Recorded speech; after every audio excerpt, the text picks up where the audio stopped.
And we are live. Welcome to the NBA Deeper Dive. It is Friday, November 29th. I am Josh Engleman. I'm joined by DK. I did. I pointed in the right direction. See, it's opposite. Like he's over there and I'm pointing this way. There's nothing over it, but it worked. So DK's here. We got a 7-game NBA slate tonight. Very normal-ish. We've got a bunch of injury news that we need to wait on, but none of these teams are coming in on a back-to-back. There were no games yesterday for Thanksgiving. I'm feeling pretty good about it, but we got a lot to break down. I hope you guys had a fantastic Thanksgiving. I did, so I hope everybody had the same experience I did. Hit the like button if you can. That would be perfect. Subscribe to the channel. Hit the notification bell so you know when everything goes live. Follow us both on Twitter. DK, what's going on? How was your Thanksgiving? I assume you hosted quite a few people in that house that I see behind you. Definitely did not. Actually, for the first time, didn't really have anything planned with family, so just went out to dinner with some friends, and it was pretty chill. Watched football all day, then went to dinner, so very much enjoyed it. But yeah, it's weird. It doesn't even feel like Friday. It kind of feels like a Monday. So yeah, but I'm not mad about it. So yeah, no, not at all. Not at all. I'm ready to just chill this weekend. Liverpool plays Manchester City on Sunday. It's the only thing I care about for the next 48 hours. So I just got to make it to that and hopefully make it through that. So we shall see. We got 7 games to talk about. Some of them pretty damn difficult to talk about, but we're going to do it either way. And we're going to do it right now, starting with the Orlando Magic. 7.5-point favorites in Brooklyn, 208.5 total.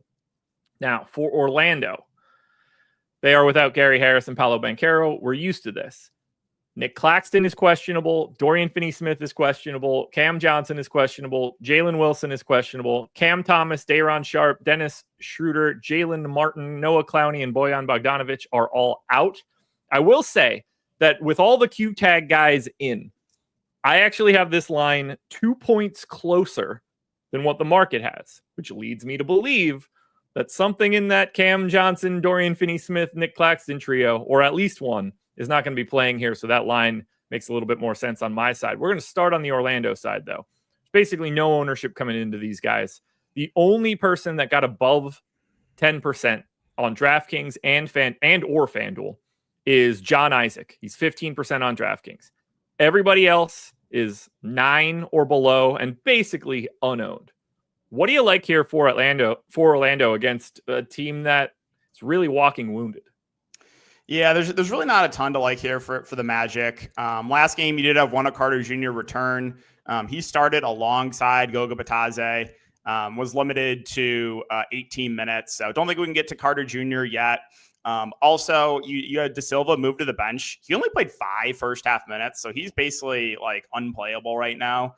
Again, he closed in garbage time, so I think he finished. It was with 19 minutes, but I think De Silva was completely out of play since he moved to the bench. Jonathan Isaac is the one getting the most ownership, as you said. Played 22 minutes last game. Probably would have closed that game if it was competitive. So he lost out in about 5 minutes or so. So Isaac, I think, is your easiest guy to get to. 4.2K, should play somewhere in the neighborhood of low to mid 20s minutes. I think he's a reasonable value. I think there could be better value opening up maybe on the opposite side if we get some of these nets rolled out. But no issue with Isaac as a value play. And there's no ownership going to anyone else. Franz Wagner and Suggs both around 5%. I think both are reasonable contrarian plays. Franz numbers without Paolo have been insane this year, the assists and the usage. Jalen Suggs been a little bit up and down, but the price has come down. So those guys are viable, contrarian plays and GPPs, but they don't stand out at all. So Isaac, I think, is the easiest guy to get to, and then just a little bit of interest in Franz and Suggs. And with the way that the Magic run the rotation when this team is close to fully healthy, it's pretty tough to get to anyone else. Yeah, I don't really have a ton of interest here. I actually don't have any John Isaac, which I'm not mad about in any way. Certainly a great point per dollar option. I just think there's a lot of versions of him today, especially with some of the news that we have coming. I got 1 share of Suggs and 1 of KCP. The KCP one feels a little bit more random. I actually do think Suggs is worth playing, whereas KCP, not my favorite option in the world, but at least he's going to play somewhere in the neighborhood of 28 to 30 minutes, but terrible per minute, dude. It's just hard.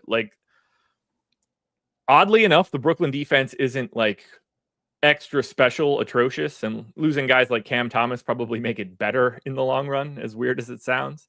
they've actually been playing kind of decent, but the pace of this game is a real problem. I have Orlando 3 possessions lower than their average in this spot. I've got Brooklyn at 2.7 lower than their average. This is the lowest total game on the slate by 4 full points. And we're talking about the rest of the slate being one game in the 240s, another in the 230s, a bunch in the mid 220s. This is also the lowest pace game that I have on the slate. So I'm not surprised at all to not really be getting to Orlando. These guys have had stable prices now. We've got Wendell Carter Jr. back. It's not a good spot. Just not a good spot. Brooklyn, on the other hand, isn't a good spot, but they are forcing us to get to them with their ambiguity. Now, it's going to be hard for us to like truly break this down. They have like 110 minutes questionable right now out of the 240. So what happens with Cam Johnson, Dorian Finney-Smith, Jalen Wilson, Nick Claxton, whatever happens with their injury news is going to inform a lot of the decisions that we're going to make over the next hour, over the next 2 hours. So I guess let's try and touch on some of the pieces that I think that we can talk about no matter what. Ben Simmons is 5,300 on DraftKings, point guard only, 12% owned. 5,600 on FanDuel, point guard center, 12% owned. I don't think the status of any of these guys really makes a difference for Simmons. Do you see it differently? Agree. Yeah, I think Ben Simmons right now is pretty easy to get to with Cam Thompson and Schroeder off the court. Relatively small sample size, but it makes sense. 48% assist percentage. Like those are the two kind of other main playmakers, and they're off the court. So I think the assist numbers will bump up here for Ben Simmons. You should see, in a competitive game, somewhere in the neighborhood of like 25 to 28 minutes. So yeah, I don't really think, guys being in or out really affect him too much. So I think he's, a pretty safe play right now. Agreed. Do you see anybody else, whether that's Zaire Williams, Keon Johnson, Watford, Milton, Tyrese Martin? Do you have your eye on anybody else independent of news? Independent of news, I think Keon Johnson is in play because the price point, 3.2K. I think even if these guys are in, he should still be firmly in the rotation. So I think he is, an okay value play. I think Shake Milton should also still be in this rotation just because they kind of need ball handlers, outside of Ben Simmons. So I think those two are interesting values either way. Right now, Keon Johnson is getting ownership. Shake Milton, not as much. So I think those two guys are fair value plays. And then obviously they would look way better if you start getting some of these other guys ruled out. Watford is another guy getting some ownership at 3.9K. You're probably going to see around 20 or so minutes from him. So another fair value play, but doesn't really stand out to me. So yeah, those value plays are in play, I think, no matter what, but they start to look better if you get, a few of these guys out. Do you expect to get to any of Cam Johnson, Dorian Finney-Smith, Jalen Wilson, or Nick Claxton if they are in? And I know that's a tough question to ask because there's a lot of other Q tags, but if Cam Johnson is in, I don't think the status of any of the other guys matter. If Dorian Finney-Smith is in, I don't think the status really matters of anybody else. Jalen Wilson is the one guy that I think is dependent upon the rest of these guys because his minutes can just dramatically change if all of them are out and he's in, or if all of them are in and he's in as well. Claxton, I think, doesn't matter either. If he's in, he's probably just playing whatever minutes he's supposed to play, regardless of Cam or Dorian Finney-Smith or Jalen Wilson. So, do you see those guys as interesting? Yeah, Dorian Finney-Smith, not so much. I just don't really know if I see the ceiling on him at that price point. But yeah, Wilson was a guy that you mentioned that he would benefit, obviously, if you start getting some guys out. The other two, Cam Johnson and Claxton, they don't really stand out. Cam Johnson's price is up. Obviously, if he's in, he's going to have a lot more usage with Cam Thomas and Schroeder off the court. And then Claxton at 5.8K. He's been in and out kind of all season.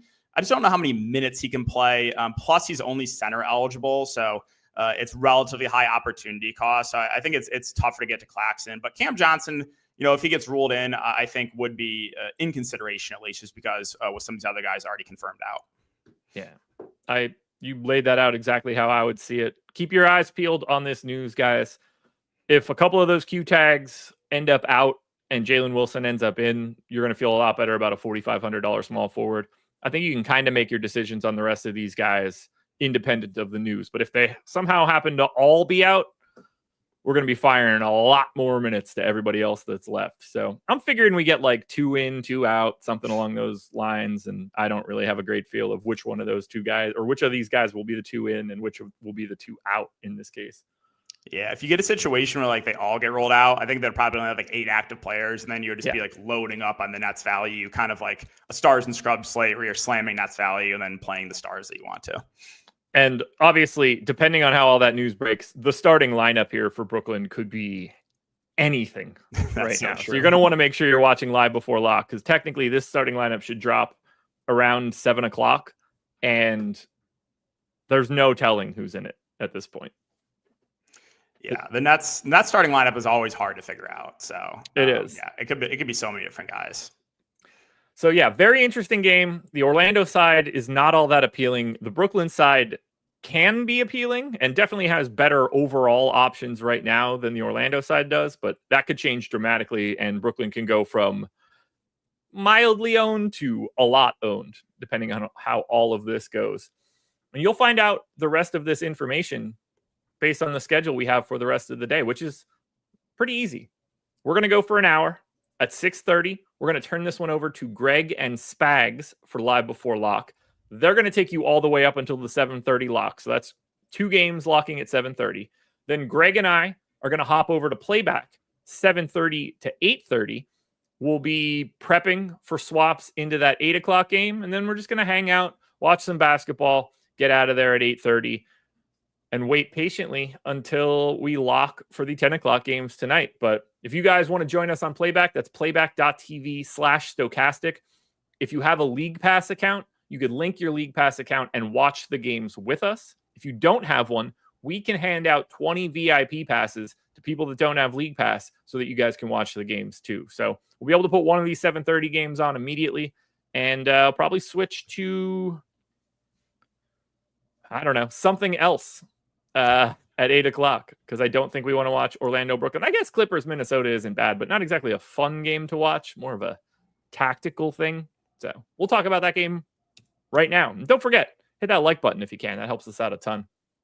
Clippers, 5.5 point dogs in Minnesota, 212 total. This is the second lowest total on today's slate. A little bit different. So for the Clippers, Norm Powell is questionable. I think we're pretty used to that injury designation at this point. Everybody else that's normally around is around. For Minnesota, Joe Ingles is out. But again, everybody else that's normally around is around.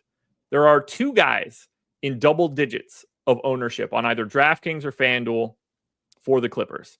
And they're not coming on the FanDuel side, where the highest owned guy is Zubats at 5.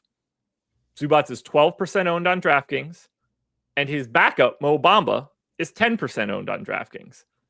Do you like anything on the Clippers right now? I do have 20% of Mo Bamba. Yeah, I think that both centers stand out as pretty good point per dollar plays here. Ooh. Zubats at 6.8 and Mo Bamba at the flat min price.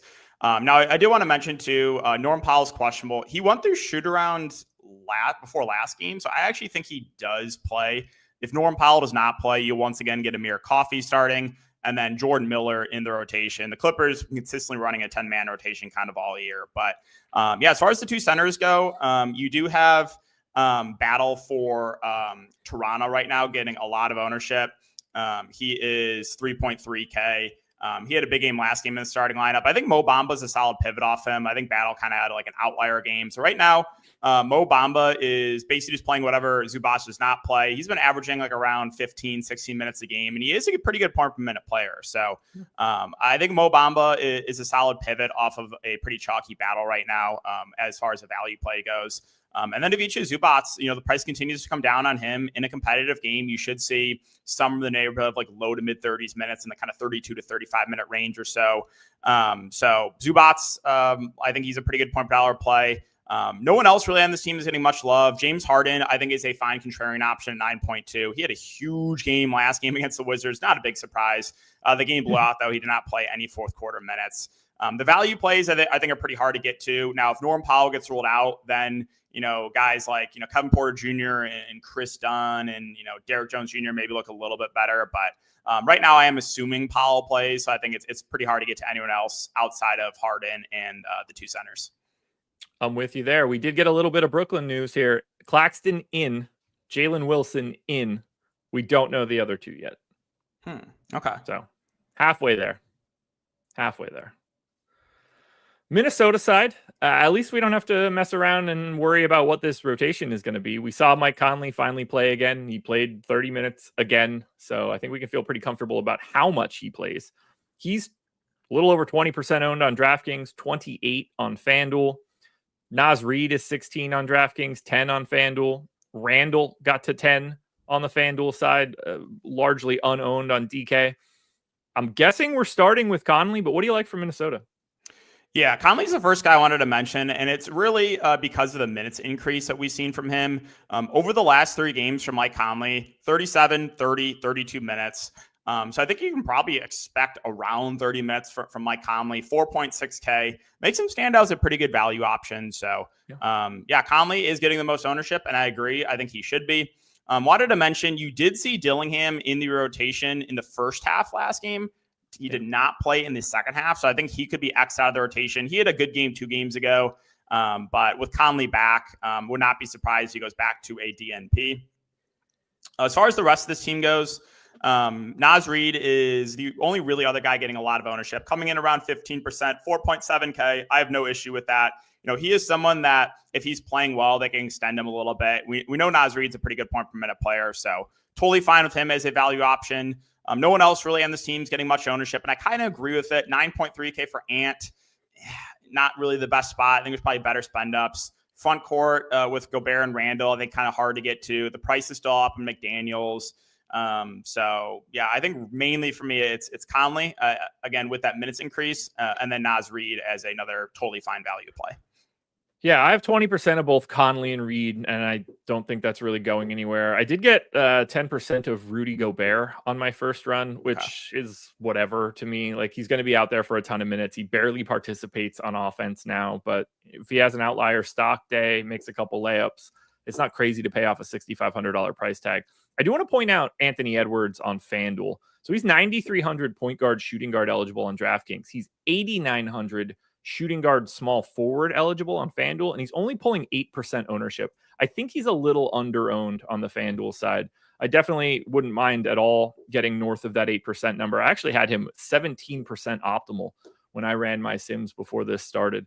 I just think he's getting a little bit slept on. I don't see any real reason why he couldn't just have, call it 50 fantasy point day and be a decent play across the shooting guard, small forward positions at a slightly discounted price. But I don't really see anybody else that I would want to talk about like that. Just feel like Ant on FanDuel is a little light. Yeah, that's totally fine to get to Anthony Edwards at a relatively decreased price point over there. So no issue with that. But like Randall's, whatever, 10%er on FanDuel, not all that interesting on DraftKings. McDaniels is too expensive for what Jaden McDaniels is, especially this year now that he can't shoot. And now Nickeil Alexander-Walker and DiVincenzo are a bit more muted lately, and one of which definitely not playing very well this season. It's been rough sledding for Dante DiVincenzo moving to Minnesota, which makes perfect sense. It's probably depressing. Yeah, that guy's been tilting me. Lost a lot of money with his props early on. So yeah, that's not a huge fan of DiVincenzo at the moment. Yeah, it's not good. Not good. Game 3. This one looks a little bit different. Boston Celtics, 11.5 point favorites in Chicago, 243.5 total. This is the highest total on today's slate and the game that I have with the highest pace. Now, for Boston, these guys are finally healthy. Everybody that's normally available for Boston, including Kristaps Porzingis, they're all healthy today. For the Bulls, we've got a Q tag on Jalen Smith, a Q tag on Dalen Terry, and a Q tag on Kobe White. Patrick Williams is out. And we are getting some ownership here to the Boston Celtics, part of which is because this game matters in the Cup. Bulls are 2-1. Celtics are 2-1. Hawks are 3-1. Winner of this game is out of the NBA Cup. And I assume the Celtics are looking to get to 3-1, lock in a decent point differential, move forward. But the Bulls could do the exact same thing here. They hold the win over Atlanta already. If the Bulls win here, they win the group. So huge game. Don't be surprised to see starters play at least a little bit more, potentially Boston's certainly going to want to run it up for point differential purposes. But as I look at it, we are getting a ton of ownership to Boston. 30% right now coming into Jason Tatum on DraftKings, close to 20 on FanDuel. Jaylen Brown is just shy of 30% on DraftKings, close to 20 on FanDuel. Derek White is 20 on both sites. Drew Holiday's 15 on DraftKings and just shy of 10 on FanDuel. Even Al Horford got to 10 on DraftKings. I've got quite a bit of the Boston team here. What do you like the most? There's a good amount to like here for Boston, as you mentioned. Atlanta did win, so point differential is going to matter here for the Celtics. So I would not be surprised if they try to run it up. And a good spot against Chicago, who again plays extremely fast. So looking at ownership, Brown and Tatum right now getting the most ownership, coming in both around 30%. Looking at the price points, I don't have a super strong take in which one I prefer, but I think both look really good. The two main spend ups here for Boston look great. Derek White's price point has come down a little bit, 6.8K. He should play, 35 or so minutes in this game. He stands out as a pretty good option there in the mid-range. Drew Holiday at 5K is also getting some love, around 15%. I think he stands out as a pretty good point per dollar play. A little bit surprised, though, that Pritchard is unowned, so he's coming in around 1%. Drew Holiday around 15%. Factoring in ownership, I think I would rather take a shot on Pritchard there. If the game does get way out of hand, there is a chance that Pritchard could close. We've seen him close in blowouts before. So I think Pritchard's a kind of sneaky contrarian play coming in at 1%. Horford around 10% is viable, but doesn't really stand out to me with Porzingis back. Porzingis himself in his first game played a little over 20 minutes. I think we're probably going to see similar run from him, maybe a little bit more, maybe in like mid-20s minute range. But at 7.5, I don't think we can get there yet. Any of the main guys really outside of Porzingis I think look good. And then Pritchard because he's getting no ownership. Yeah, I've got 50% of Tatum right now. Very happy with it. 35% of Jaylen Brown, happy with it. 25% of Derek White, happy with it. 20% of Drew Holiday, happy with it. I did get a share of Al Horford. Didn't get to any Pritchard. Does make me at least a little bit nervous because he could clearly get some of that additional run. Now with Porzingis back, I feel like we're just going to start to get common backup, not even backup, but I think Pritchard and Hauser are going to sort of slide back into the commonality range that they've had forever when everybody's around. But certainly could play his way into additional minutes late if they want to put Drew Holiday on ice and not try and put all those miles on him. I could see it. Hauser seems kind of difficult to get to. I mean, Pritchard a much better per minute guy as well, but I mean, as a GPP flyer, I certainly get it. But the starting 4.5, depending on how you feel about Horford, I mean, this Boston team is set to really smack the Bulls around here. Yeah, I think this is definitely one of the better teams to target on the slate. Agreed. I'm going to circle back to this super chat we got from Avi, which will be a very quick answer. Batadze, Isaac, or Mo Wagner on FanDuel? None of the above, probably. I guess technically the answer is Isaac based on ownership. He's 9% owned, but he's 5K. I don't really want that, and I don't have it. Mo Wagner's 4,900 power forward center, 6% owned. I guess I like that a little bit more than the John Isaac piece. I wouldn't be playing Goga Batadze at all. My answer would be that I don't want any of those three guys on FanDuel. Yeah, I agree with you. Yeah. Sorry, Avi, but they don't look good. Oh, man, Boston, Chicago. I'm fascinated to see what Boston does here if they just really, if it gets out of hand early, if they just put their foot on their throat. And it's Boston won by 47 today. Starters played 36 minutes apiece. Yeah, the starters are in a 40-point blowout. Yeah. They're going to run it up a little bit if they have the opportunity. How long they keep their foot on the gas would be the question that we kind of want to know the answer to. And then we get to the Bulls. Now, as presently constituted, the Bulls are unowned. 7% to Jalen Smith on DraftKings is the highest mark on DK. 8% to Levine is the highest mark on FanDuel. I essentially didn't get these guys, but we are waiting on the Kobe White Q tag, the Jalen Smith Q tag, and the Dalen Terry Q tag. So something could pop up if all of these guys end up out. We'll have a lot of minutes to go around. But if everybody's in, I am not anticipating playing very much of the Chicago Bulls in a death spot for them. Yeah, I'm in agreement. Kobe White, again, on the injury report, he did go through the shoot around, so I'm expecting him to play. So you should get the same starting lineup: Io, Giddey, Kobe White, Levine, and Vooch. At the price points, nothing really stands out. Jalen Smith getting the most ownership. I think he's fine. He's a pretty similar play to what Mo Bamba is, assuming Jalen Smith plays. Just going to back up Vooch, play whatever he doesn't play. Pretty good point per minute player, probably in that like 15 or so minute range. If Jalen Smith gets ruled out, maybe you get a slight increase in minutes for Vooch. I think he would look a little bit better if Jalen Smith does not play. But yeah, I mean, like the price points are up on a lot of these guys. Like Levine's almost 8K. I think it's really hard to go there. Kobe White and Giddey feel priced right. Again, the minutes on Giddey have not been great of late, been ticking down. You do have Lonzo there as well, who's going to play a little bit. And I don't think you can get to Lonzo either with the limit that he's on. He's going to play around 16 or so minutes. So I think one of the least appealing teams on this slate. Couldn't agree more. In 148 possessions so far this season, Giddey, White, Dosunmu, Levine, Vooch. Negative 3.7 net rating. It's not great. Certainly not what you're looking for. Offense hasn't been bad. 125 offensive rating. That's an 82nd percentile outcome. You know what's not surprising by having those five guys play alongside of each other? 128.7 defensive rating. Good enough for 4th percentile. It's amazing that putting one of the worst defenders in Giddey, one of the worst defenders in Levine, one of the worst defenders in Vooch, trying to let Io Dosunmu do as much work as possible. And then whatever you want to say about Kobe White, I can confidently say not a good defender. They are getting steamrolled. Everybody scores immediately when these five guys are on the floor. Boston is going to take 3 after 3 after 3, and they're going to get some damn good looks. If they're even having like a half decent shooting night, this is going to be disgusting by the end of the half. Whew.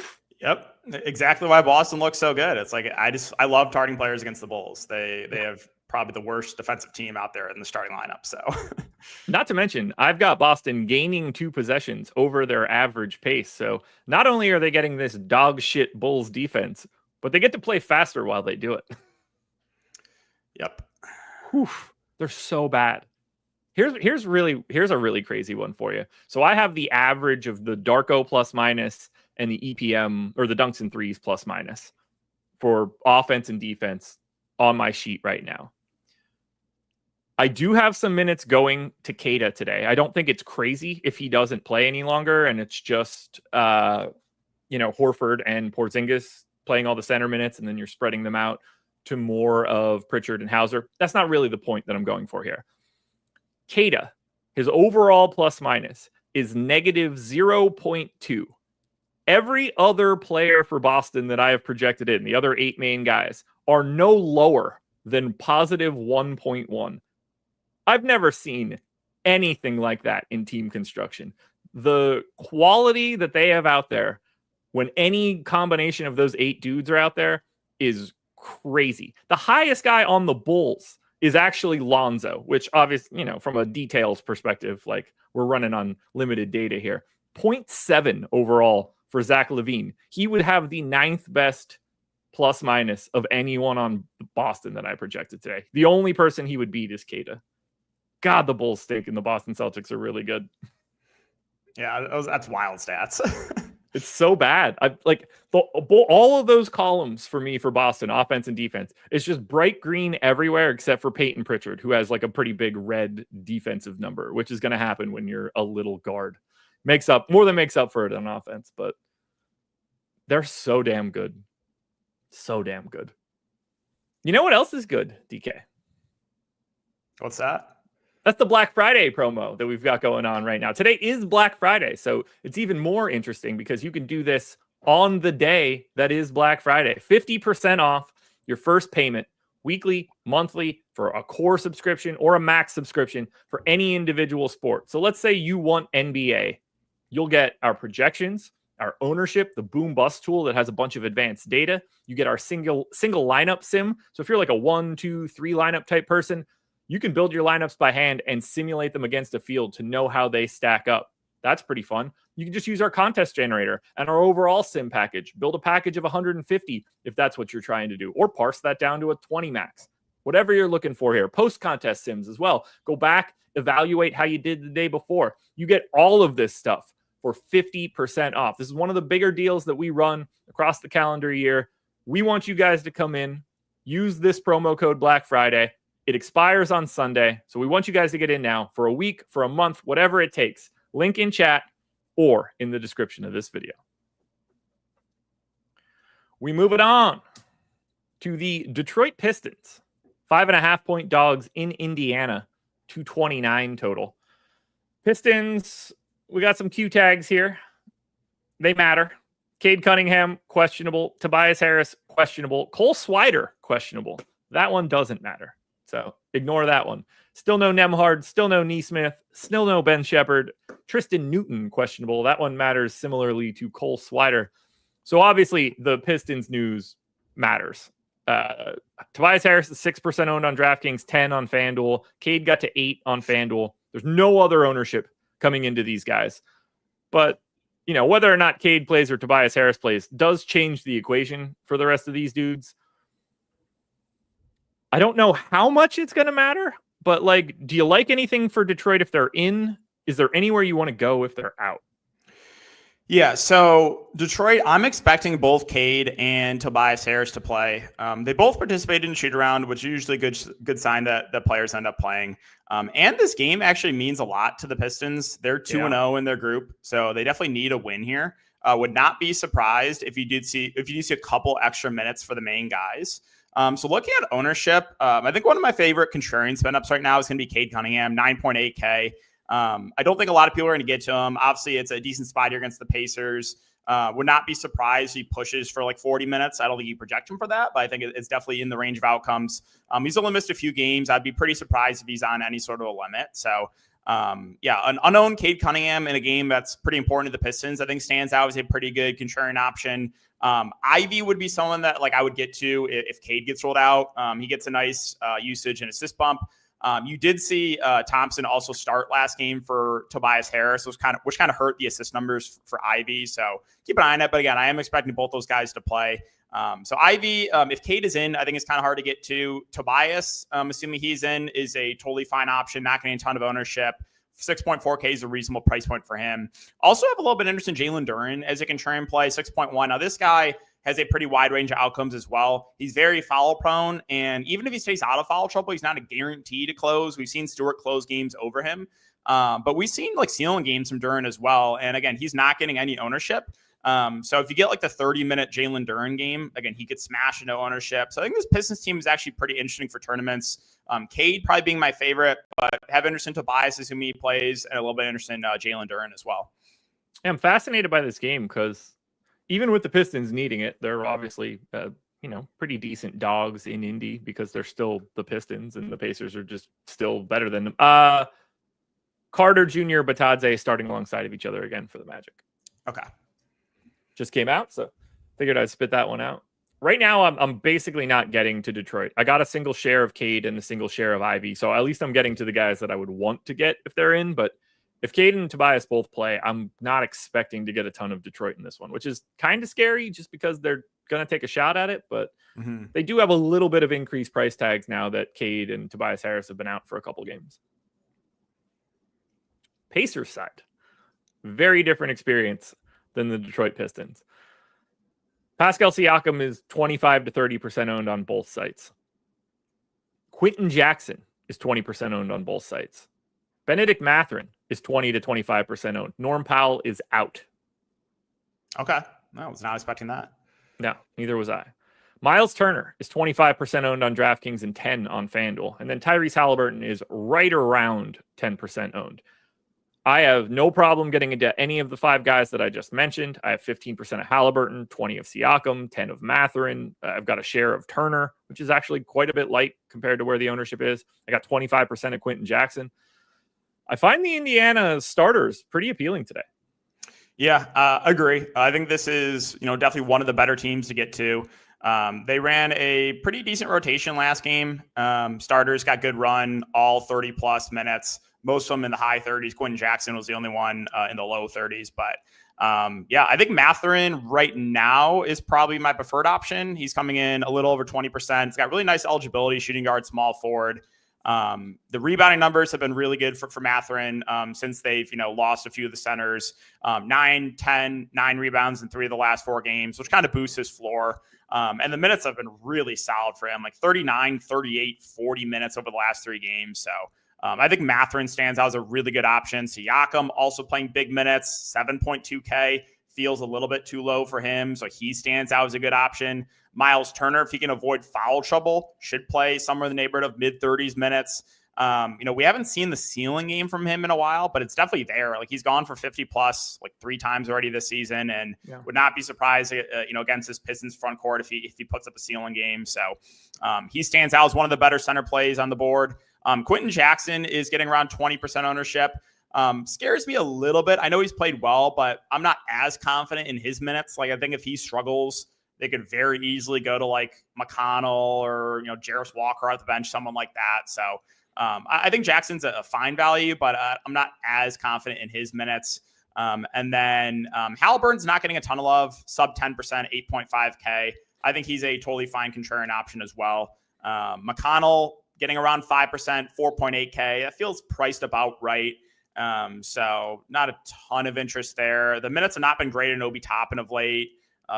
So I don't think there's anyone else, but I think the guys like Turner, Mathurin, Siakam stand out as really good plays. Yep, totally agree. I'm very happy that I'm 2xing Halliburton right now, but chat, you guys know the drill. When I'm getting Tyrese Halliburton, it's probably one of those days where he takes like 7 shots, makes one of them, and you don't understand how anybody ever thought he was good. I don't usually get him on the day where he makes like 8 threes and everything looks incredibly natural for him. But ultimately, I just think you have to get to quite a bit of the Indiana Pacers. As of this moment, no team is pulling more ownership on DraftKings than the Indiana Pacers. This is the most owned team. And a lot of that is just happening because Quentin Jackson, Turner, Mathurin, and Siakam are all north of or north of 20%. They look good. And they look good on FanDuel too. There's not much of a difference here. I'm just happy to get to the Pacers in this spot. I wish they had something to play for, but they dumped their first 2 games in the NBA Cup. So they're just out already. All right, let's hit this super chat. This won't take more than a second. Josh of Los Angeles wants to know, is putting my home deed on Lonzo playing 23 minutes a good idea or a great idea? Well, you lost your house because there's a 0% chance that he'll do that. Yeah, they confirmed he's 16 to 18 minutes. I forget what the quote was. It's somewhere around there. Something well below 23. Yes, it's not 23. Yeah. So don't do that. Don't do that. Unless you've got multiple homes, I don't know what kind of odds you're getting on 23 minutes, but it should be a decent payout. Maybe it's a tiny home. Toronto Raptors, 7.5 point dogs in Miami, 219.5 total. This is the 3rd lowest total on the slate and what I have as the 2nd lowest paced game. Toronto is still missing the same dudes that they've been missing. No Bruce Brown, no Grady Dick, no Kelly Olynyk, no Emmanuel Quickley. We are getting 15% ownership coming into Scotty Barnes, 30 to Jacoby Walter, the guest starter from Wednesday that no one saw coming. He's 17 on FanDuel. And then RJ Barrett got to 10 on FanDuel. He's $600 cheaper. I think that makes a lot of sense. Scotty Barnes is easy to talk about, so we'll put a pin in that one for a second. How do you want to handle Jacoby Walter, flat 3K shooting guard, assuming he starts again? Yeah, assuming he starts, he's definitely going to stand out as a good value. Right now, though, I think he's going a little bit over-owned at 30%. I believe he shot 80%, I want to say, from the field last game. So I don't think you can expect that. He didn't. I think he started off really hot, maybe cooled off. But okay. I think he's someone that, assuming he starts, is a good value, but maybe going a little bit over-owned. Again, the minutes don't necessarily have to be there for a guy like that. We'll keep an eye on the starting lineup, but assuming he does start, I think the ownership is a tad high. Yeah, I have a bit of him. I don't necessarily disagree that the ownership is a bit high, though. He showed up 28% optimal for me. He's 31% owned. So I do see that as a little high. His minutes could be anything if he starts. It could go poorly. He gets 3 minimal rotations and he's gone. If it goes well, he could be out there for 28, 29 minutes, and then you're going to feel like you had to have a flat 3K version of him. So A lot of variance here. Don't know if he's going to start again. He might just not be in the starting lineup, and then we can go back to ignoring him like we did for every other day this season. Although I do feel like he randomly played before that, but my memory is hazy at best. Scotty Barnes, a lot easier to talk about. 15% owned. I have 25%. He's 8,500. Guard forward eligibility. If I'm going to get to one guy from Toronto and be happy about it, it's Scotty Barnes. Yeah, I think Scotty Barnes looks like a really good option here. Over the last 3 games, since he's been kind of off that limit, averaging about 60 passes made and 14 potential assists per game. So again, he's doing a ton of ball handling. I think that obviously raises his floor. He's a really good rebounder. And the usage has been good for him too. Over the last 3 games, 32% usage rate. So yeah, numbers looking really good for Scotty Barnes. Fair price point. Only played 32 minutes last game, but there was a blowout. Previous game, 37. So I think you should expect, somewhere in the high 30s minute range for Scotty Barnes. So he's definitely my favorite play to get to on Toronto. No one else really getting any ownership for this team. And I think I agree. Like RJ Barrett at a similar price point, even with the ownership discount, I would just rather get to Barnes. Jakob Poeltl's price is still up. I mean, he should play good minutes, but I don't think I can get there, especially with him being only center eligible. Boucher is getting about 2% ownership. I think it's probably better values. So, yeah, outside of Walter and Barnes, I think it's pretty hard to get to anyone else on DraftKings. I completely agree. Make sure you're keeping your eye on this one, guys. Greg and I should be getting this starting lineup while we're live on playback. Knowing that Jacoby Walter is starting is a very important piece of this slate. To remove a 30% owned flat 3K guy will change up the way that things look if that happens around 7:30. So it's a pretty good reason why you guys should stick around and watch the show on playback, because you guys want to make sure you're getting that information. He's a popular play, and it will be very important to you if he is not starting to not have him in a lineup. For Miami, Duncan Robinson, Terry Rozier, Jimmy Butler, all probable. We're only waiting on Kevin Love with the Q tag, I believe, although they have a really dumb injury report where they're listing like 1,000 different dudes. Yes, he is still the only one questionable. Not much else that we need to look at here. Now on DraftKings, these guys aren't all that popular. Tyler Hero's at 10, Bam's at 7, Duncan Robinson's at 5. There's nothing else here. Jimmy is unowned. On the FanDuel side, 20% ownership to Hero, 20% ownership to Bam Adebayo, and a little bit north of 15 for Duncan Robinson. I completely agree with the Hero ownership on the FanDuel side. I largely agree with the Bam ownership. Duncan Robinson's fine. I just have no idea what his minutes are going to be on a night-to-night basis. But on the DK side, I got 10% of Tyler Hero, a share of Bam, and a share of Duncan Robinson, but it doesn't look very good.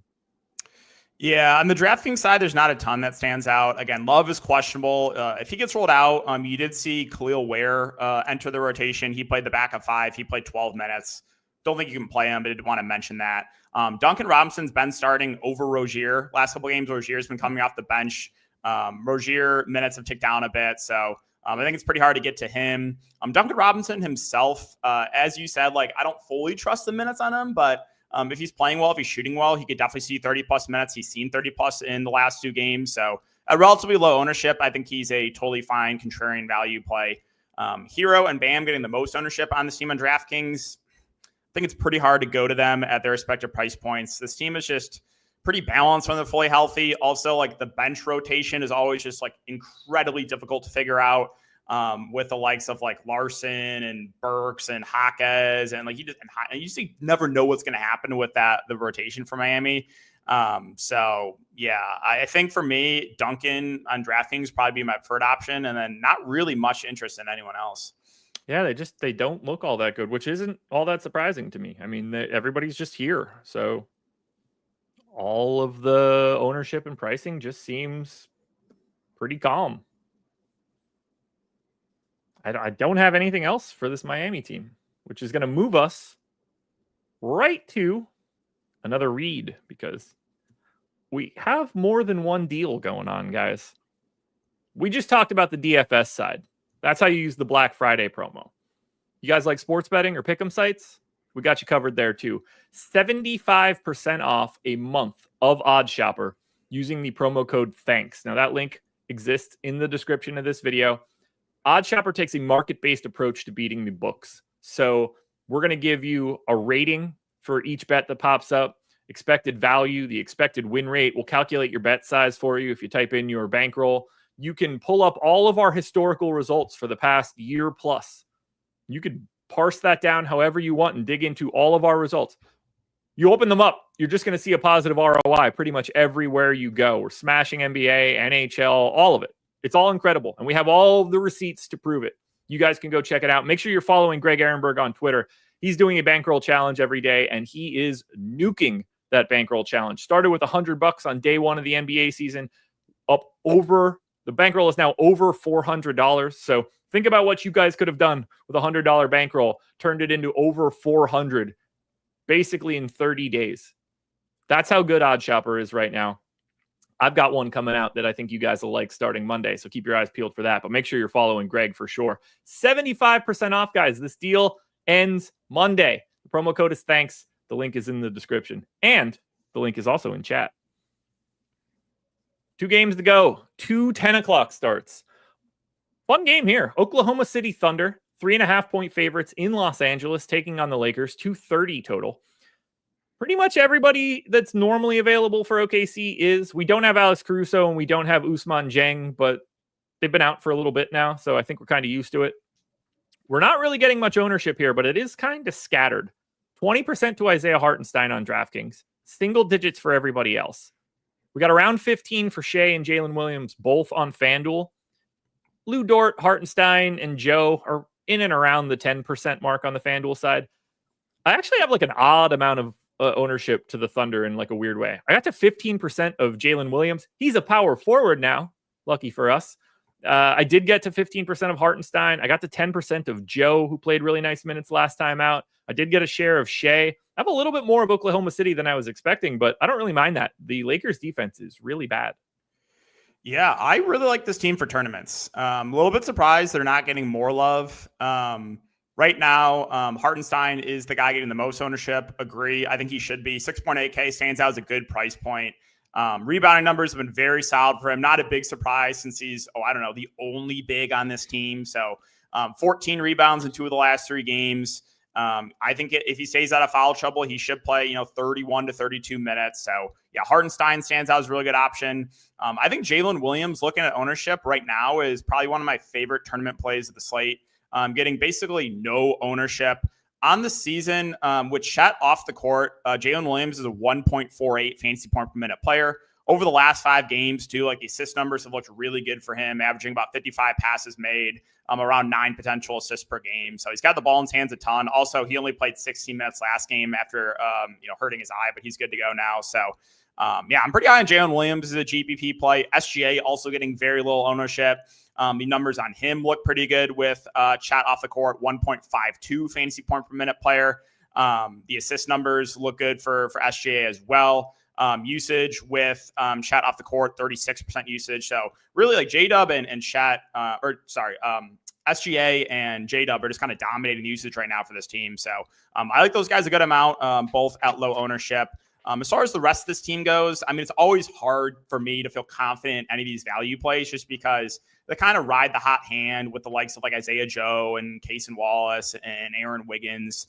None of them really stand out looking at their salaries. Lou Dort's price is to a point where I don't think you can go there. So, I think Hartenstein, the easiest guy to get to, but I'm pretty high on J-Dub as it contrarian spend up and also like SGA too. I like you shouting out Jalen Williams, man. It helps me out based on my current exposures. And I'm with you on your take there. 10% of Isaiah Joe doesn't make me stoked, but 4,300 guard forward, we know that he could at least play his way into it. And if Isaiah Joe is shooting well, he's just going to get more minutes. And, I think he's kind of self-fulfilling a little bit here. Then we get to the Lakers side. Oh, by the way, Kobe White, Dalen Terry, Jalen Smith, all in. Okay. 25% ownership on DraftKings, 20 on FanDuel coming into Anthony Davis. We've got 15 to 20 on Dalton Connect. LeBron around 10. Austin Reeves around 10. D'Angelo Russell is 10 on DraftKings. I had no problem getting right to the field with Anthony Davis. I had no problem getting right to the field with Dalton Connect. I actually did get 10% of LeBron, which I rarely do. I think a couple of these pieces look good for the Lakers, but they are also about to run into if not the best defense in the league, the second best defense in the league. This Thunder team is really good.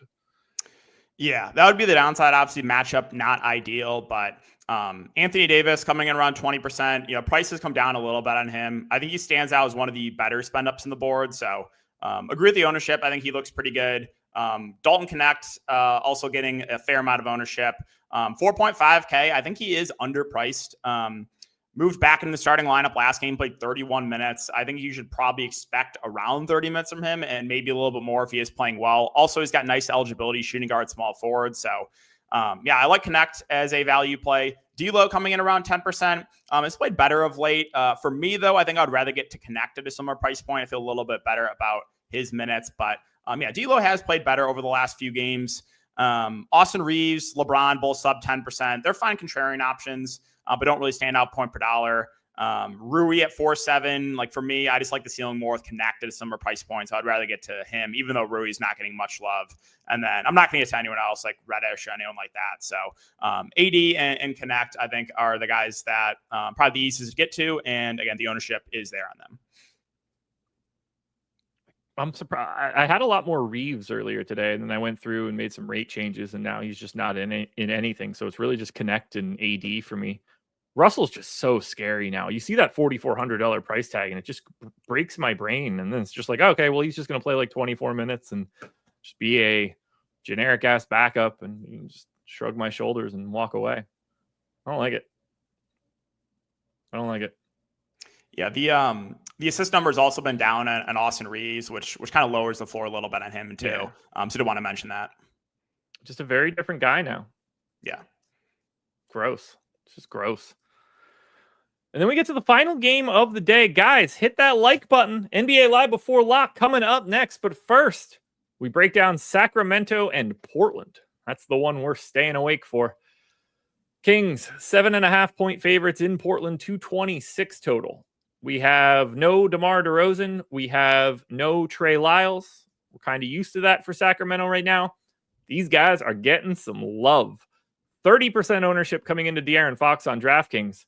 Light work. He's 60 on FanDuel, 8,700. Sabonis is 10% on DraftKings, 25 on FanDuel.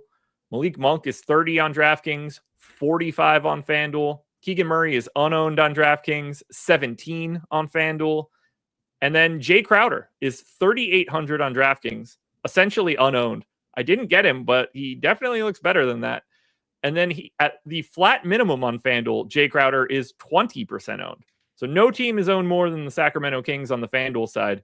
And it's not like they're not getting ownership on the DraftKings side. How are you handling these Kings?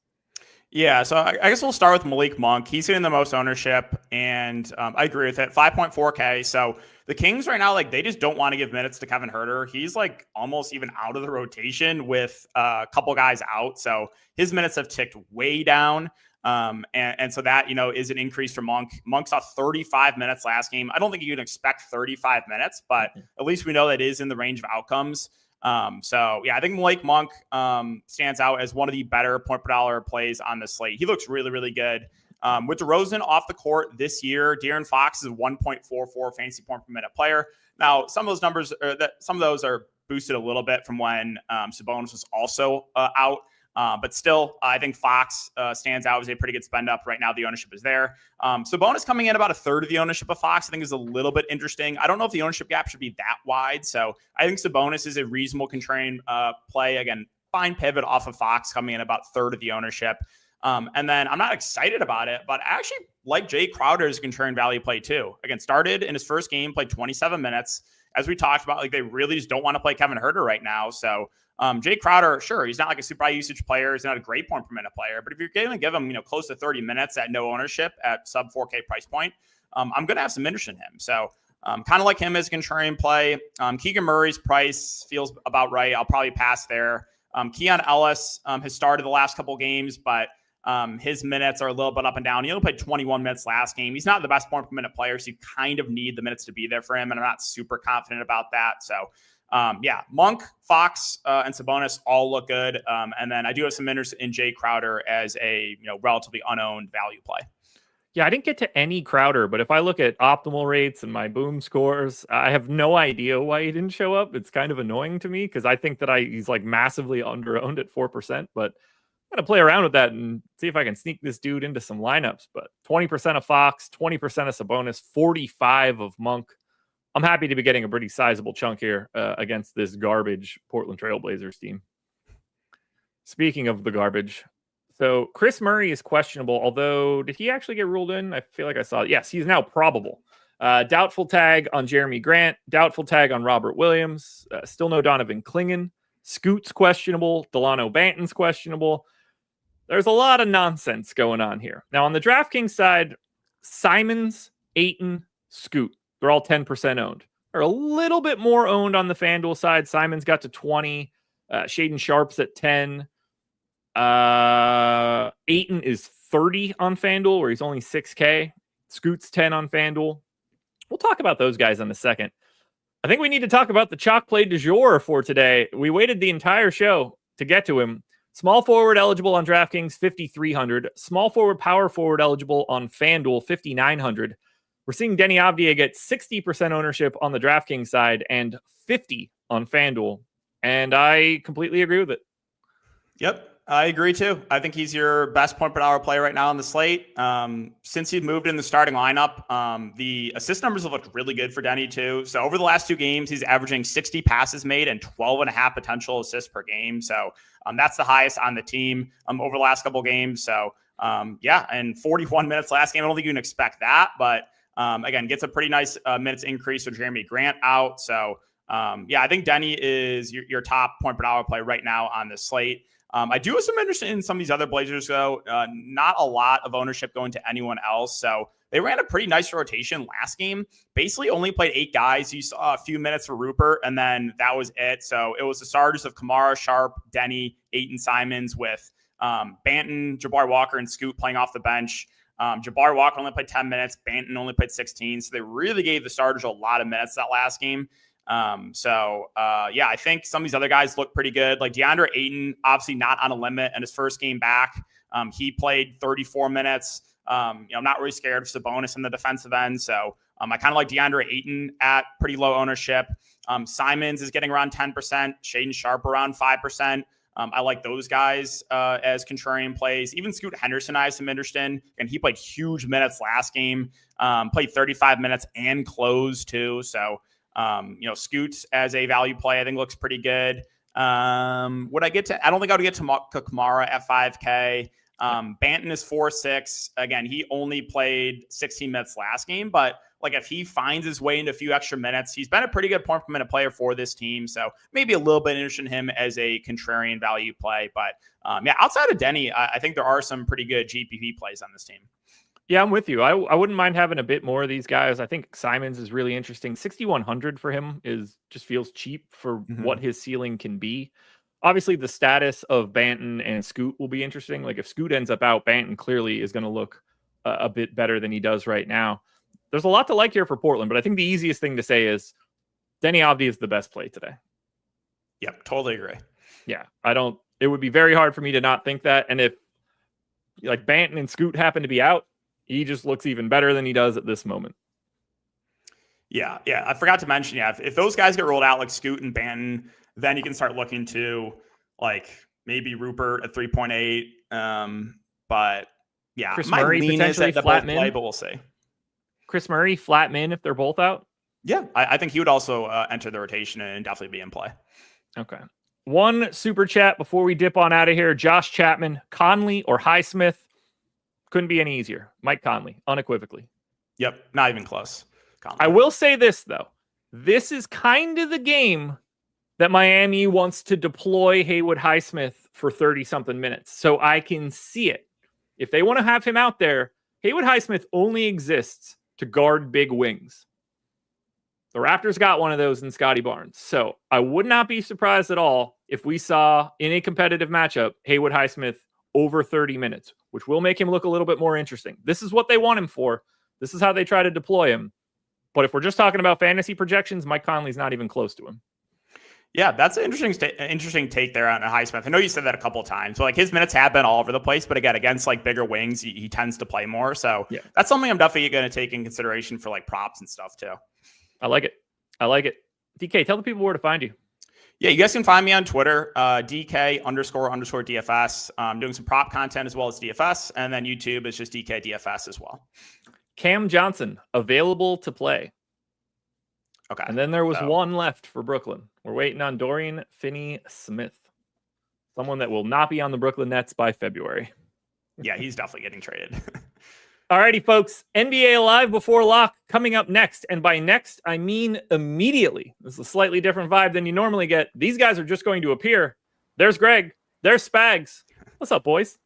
What is up, guys? Yeah, I'm pretty excited to be doing Live Before Lock with Spags tonight. I don't have to deal with Eric. And then, Josh, you and I were going to be on the post-lock show. And truly, I think in hindsight, Eric must have been really embarrassed the other day because he asked me to ask Spags if he could cover for him. And then I had to do it with all of us in a Zoom room together. I don't know why he was not an adult enough to just ask you himself, but that is exactly how it went. He wanted you to exert power upon me, I believe, is what it was. So we've got Eric is hanging out with his parents, and DK, have a good weekend. Josh, I'll see you in an hour. Yeah, I don't even buy the bullshit story, though, because he said his parents really want to spend time with him. There's no way anybody wants to spend that much time with him. His parents were upset that he was working over Thanksgiving weekend. I don't buy it for a second. Don't buy it for a second. They're probably like, oh, no, it's so bad you're not here. That's so upsetting. Meanwhile, they probably have a puppet that fills in just fine. I wish we could have had him. Yeah, we got the puppet. Who even needs the actual Eric? Because we've got the puppet here. The puppet operates also in Eric's absolute optimal favorite scenario with a man's hand up his ass. Always Eric's favorite. Full fist, always. We should have brought the puppet to kill Tony and not Eric proper. We could have. We missed the mark there. All right, boys. All right, boys. Have fun. Have a good weekend, guys. Yeah. Greg, see you in an hour. Yep. See you, Josh. All right, so starting the Live Before Lock portion of the show, it's myself and Spags today. Eric is hanging out with his parents. They went out to dinner tonight, allegedly. So it is going to be Spags and I bringing you guys through the next hour before Josh and I hop on over to playback. But first, Spags, how are you doing? How was Thanksgiving? I'm good. It was good. I mentioned this on the Splash Play NBA show I did, and I feel like I shouldn't say it on a much bigger audience, because what if my in-laws hear it? The whitest Thanksgiving possible. It was my in-laws, and then my brother-in-law's, he's got a fiance now, so her family was there too, and they're like wealthy Jewish, Philadelphia people, so like it was just like no mac and cheese was something where every NBA player is like, mac and cheese has to be part of Thanksgiving. There's no mac and cheese to be found. Greg, there's no oxtail, which obviously doesn't matter to me, but just to say how white it was. And honestly, the stuffing could have been better. So it's like a lot of things for me that come together. I'm used to good stuffing, and I need good stuffing in my life. And frankly, I just want canned cranberry sauce either. I don't need one with like weird herbs in it. It's just, Greg, it just bothers me. I'm happy to be a part of a nice family. The same token, I could use some more spice, some more flavor, I think. Yeah, I mean, I also, I don't have anybody in my family that plays DFS or watches any, like, I don't think anybody even knows what I do for a living. So I don't know if it's the same for yourself, but there's never going to be people who are related to me that watch the shows. Do you have anybody in your immediate orbit that watches the shows? So they don't watch it now. My wife used to, but then she sometimes I would make a joke and she didn't like that, so she completely stopped entirely. They all know, the people I'm in contact with know what I'm doing now at this point, at least generally. But I had explained it yesterday to my brother-in-law's incoming family, including a 91-year-old grandpa who is his fiance's grandfather, lovely guy, but I had to debate him about why Saquon Barkley's not going to be MVP as the person who hates Saquon, and I have to be nice about it. I'm like, yeah, he's been really good this year, but it's running backs don't win it, and also they're really blocking tremendously well for him. He's not actually that good. I had to kind of mute myself, and he was just like, I don't know, this Saquon kid, he's gonna be something. He's fucking 30 already. He's not a kid. It is funny in many ways. Some of the ways that we talk about fantasy, DFS, sports in general, it's kind of how other people might view politics. It's like, no, that's dangerous. Don't talk about momentum. That's dangerous territory at the Thanksgiving dinner. But anyway, if you guys haven't done yet, do us a favor, like the video, subscribe to the YouTube channel. We got an interesting slate tonight, NBA Cup games, which means that these games matter a little bit more to some of the teams who care a little bit more about the NBA Cup, and certainly some of the teams who are in some of the spots where maybe they have just one loss so far and they might be playing some starters a little bit of extra minutes to try to get that point differential up to get themselves a better chance to make it into the next round of the NBA Cup. But also, most importantly, for the purposes of today's slate, tons of players that are questionable in the injury report, Spags. We've got Cade Cunningham is questionable. We've got Tobias Harris questionable, Scoot Henderson questionable, Dorian Finney-Smith questionable, Delano Banton questionable, Kevin Love is questionable. So for the most part, these are players who are playing much later today, especially the Portland guys. Portland guys are not until the 10 p.m. Eastern time lock, and often that's one, especially on DraftKings, that won't be included on the main slate. But because games were spread out over the course of the entire day to make a full-size slate, they kind of had to include all of the games.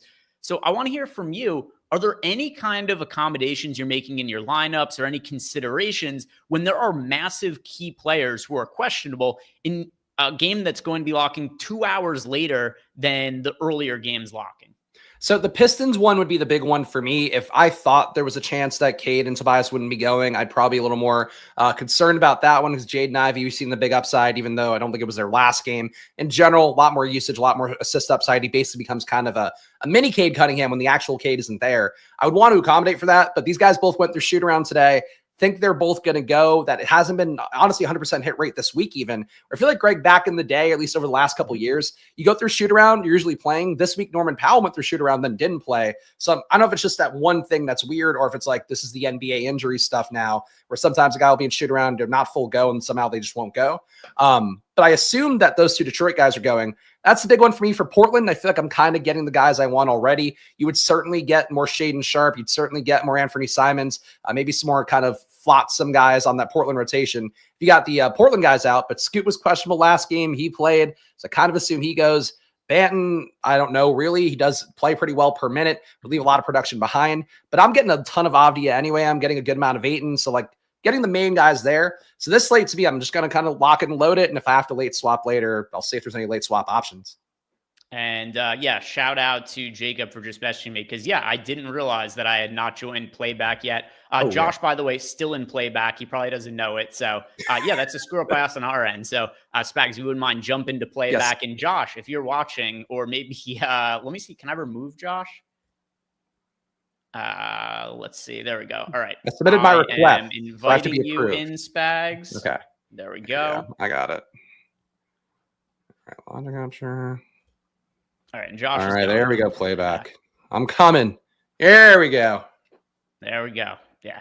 Now somebody cut out that part of the show, and then you just blast that online whenever you can. All right, so here's what I like about this slate, because I don't find there to be a massive amount of value pre-flop before the slate starts. You know, there's some spots, but we've got Denny Avdia project for 70% ownership. I think that's a pretty good indication of what the value looks like on the night, Spags. But considering the amount of players that are questionable later, I do think that there could be more value, or there should be more value that opens up post-lock. I don't have to change too much of my lineups to make it available to me, because if you just run stuff through our sims or really any kind of process for building NBA launch, you're probably going to be getting to a good amount of Denny Avdia, and he'll be a talking point that we'll bring up as we go here. And if you guys have any questions for us, leave us a super chat. If you're a Stokastic sub, hit me up in the Discord channel. I'm always on the lookout for those, and Spags and I will discuss. But because we have guys like Denny Avdia as chalk, I'm getting Malik Monk in a good amount of lineups, and then there's also a couple of other later locking players that are showing up. I don't really think I have to change anything to create flexibility. As long as you have lineup spots with Denny Avdia, which I'm going to assume is pretty much all of us, it's not going to be that hard to find the space to maneuver your lineups, run them through the late swap tool, and make any changes, unless, Spags, you are not looking to play chalk Denny Avdia today. So that's my take, because I know that's going to be something a lot of people ask is, what am I doing with all the players who are questionable? And it's because I just have a lot of players in later locking games. I'm going to have the flexibility. But what are you going to do with a super chalk Denny Avdia? Because he is currently projected for 70% ownership, which is a massive, massive number, especially for Denny Avdia. Yeah, I was getting Avdia quite a bit in the Sims here. I also have him. Greg might not know this because I don't talk to you quite as much about this stuff. I use my own projections and kind of overlay them with Stokastic, so I'm getting at least a little bit of different spin. And I have Avdia projected a little bit better than Stokastic today. I've gotten by 2.5 points more, having at 34 today. So like he to me looks like a complete smash play, 100% kind of play that you move down a little bit, basically getting a 150 set. So sim-wise, I got Avdia in 82% of my lineups. He played 41 minutes last game, which granted, that could certainly cut down by 10 minutes. It wouldn't be crazy, but still think with how he's been producing per minute, he's really the biggest beneficiary of no Jeremy Grant out there, where the usage goes up pretty well, starts producing about 1.1-ish fantasy points per minute in that court time. And again, the chance of having 40 minutes is pretty huge. I don't expect that, but at least mid-30s feels like it'll be there. So Avdia to me is like kind of a no-brainer play. The play I'm most concerned about is Jacoby Walter, just to be honest. Like that's the one where if he doesn't start, I think he becomes nothing. But Avdia to me, it's like, I think just play him. And then like Greg mentioned, it gives you some swappability. And it's a guy who I think is in a good situation either. If those guys come out, Avdia's in a great situation too. Had you heard of Jacoby Walter before his start last game? I had no clue who the hell he was. Josh and I were doing the playback show. He was in the starting lineup, and we're trying to find out any information we can on whether he was a decent enough fantasy producer or not. I don't have a great sense for whether he will or will not start, but he started last game and he's really cheap. So I kind of feel like we have to assume that he's going to start for now, and then we'll react to any other news as it comes. Yeah, I mean, I had heard the name because I have to update my own names and stuff for my data sheets and all that. So like I'd seen Jacoby Walter, and it's kind of a name you see and you're like, well, hard to forget this one. So I did file that away in the back of my head. I did watch his highlights from last game too, and a couple of other general highlights of him. An aggressive scorer. He has the Ja Morant style hair, which it was really 100% hit rate for 3K minimum salary guys. Antonio Reeves a couple weeks ago, Ja Morant hair. Jacoby Walter, Ja Morant hair. So I think on that level, looking pretty good, but got aggressive shots, put up 10 3-pointers in that last game, basically took the Grady Dick role in that game as well. A lot of plays of him rim running, kind of attacking. Even on the wing, they're trying to set him up for shots pretty aggressively. Scotty Barnes is looking for him a lot. He has some assist upside. He rebounded well in that game. So I think he's an interesting player, like doing a little bit of everything, 3K minimum salary, hopefully going to get you, if he starts, mid-20s minutes. I think he's the value that I'm looking for. And there's one other guy, Greg, that I'm like really high on that I don't know if you're going to bring up during the show, but Jacoby Walter to me is like one of my linchpin plays alongside Avdia.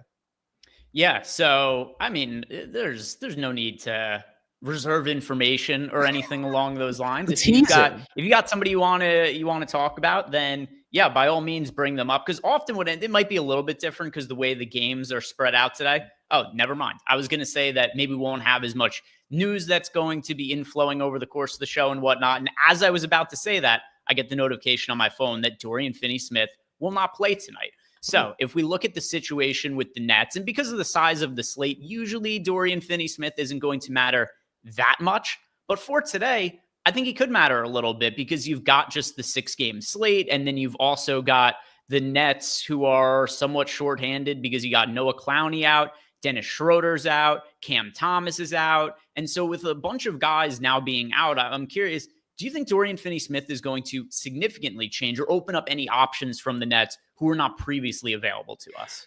So the field was actually, conveniently enough, the guy that I was kind of hinting at is in this game.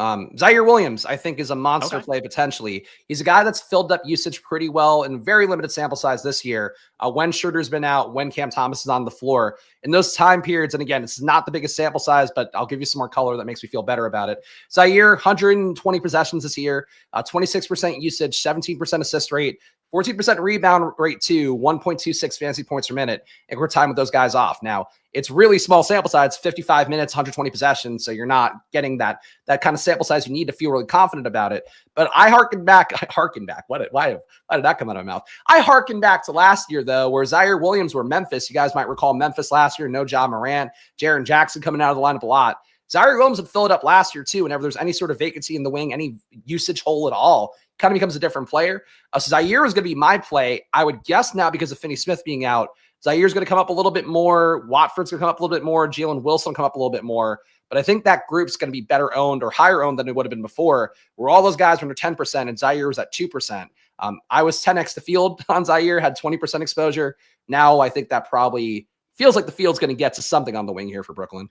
Yeah, and as soon as the projections update on the site, we'll definitely take a look at them and see what it is that has changed. And it's not like I think anything is going to be earth-shattering in the Nets projections. We had Dorian Finney-Smith previously in for 29 minutes. He's not the highest usage guy, but I do think that we see the minutes short up a little bit for somebody like Zaire Williams. He probably is going to look a little bit better on FanDuel than he will on DraftKings. But yeah, $4,900. He's somebody who, let me see, did I have any Zaire Williams lineups? Because all this is going to have to be rerun shortly. So I had some Zaire Williams, not all that much, a little bit less than you. And I presume it's probably going to go up to somewhere in the neighborhood of like 10-ish% of Zaire Williams or something like that. Because he is a good fantasy producer, to your point, when he's on the court. It's just the Nets play really deep rotations. It's also inconsistent rotations. It's really hard to know on a day-to-day basis who's ever going to be getting the minutes for the Nets. But they only have, realistically, of their normal guys who are in the rotation,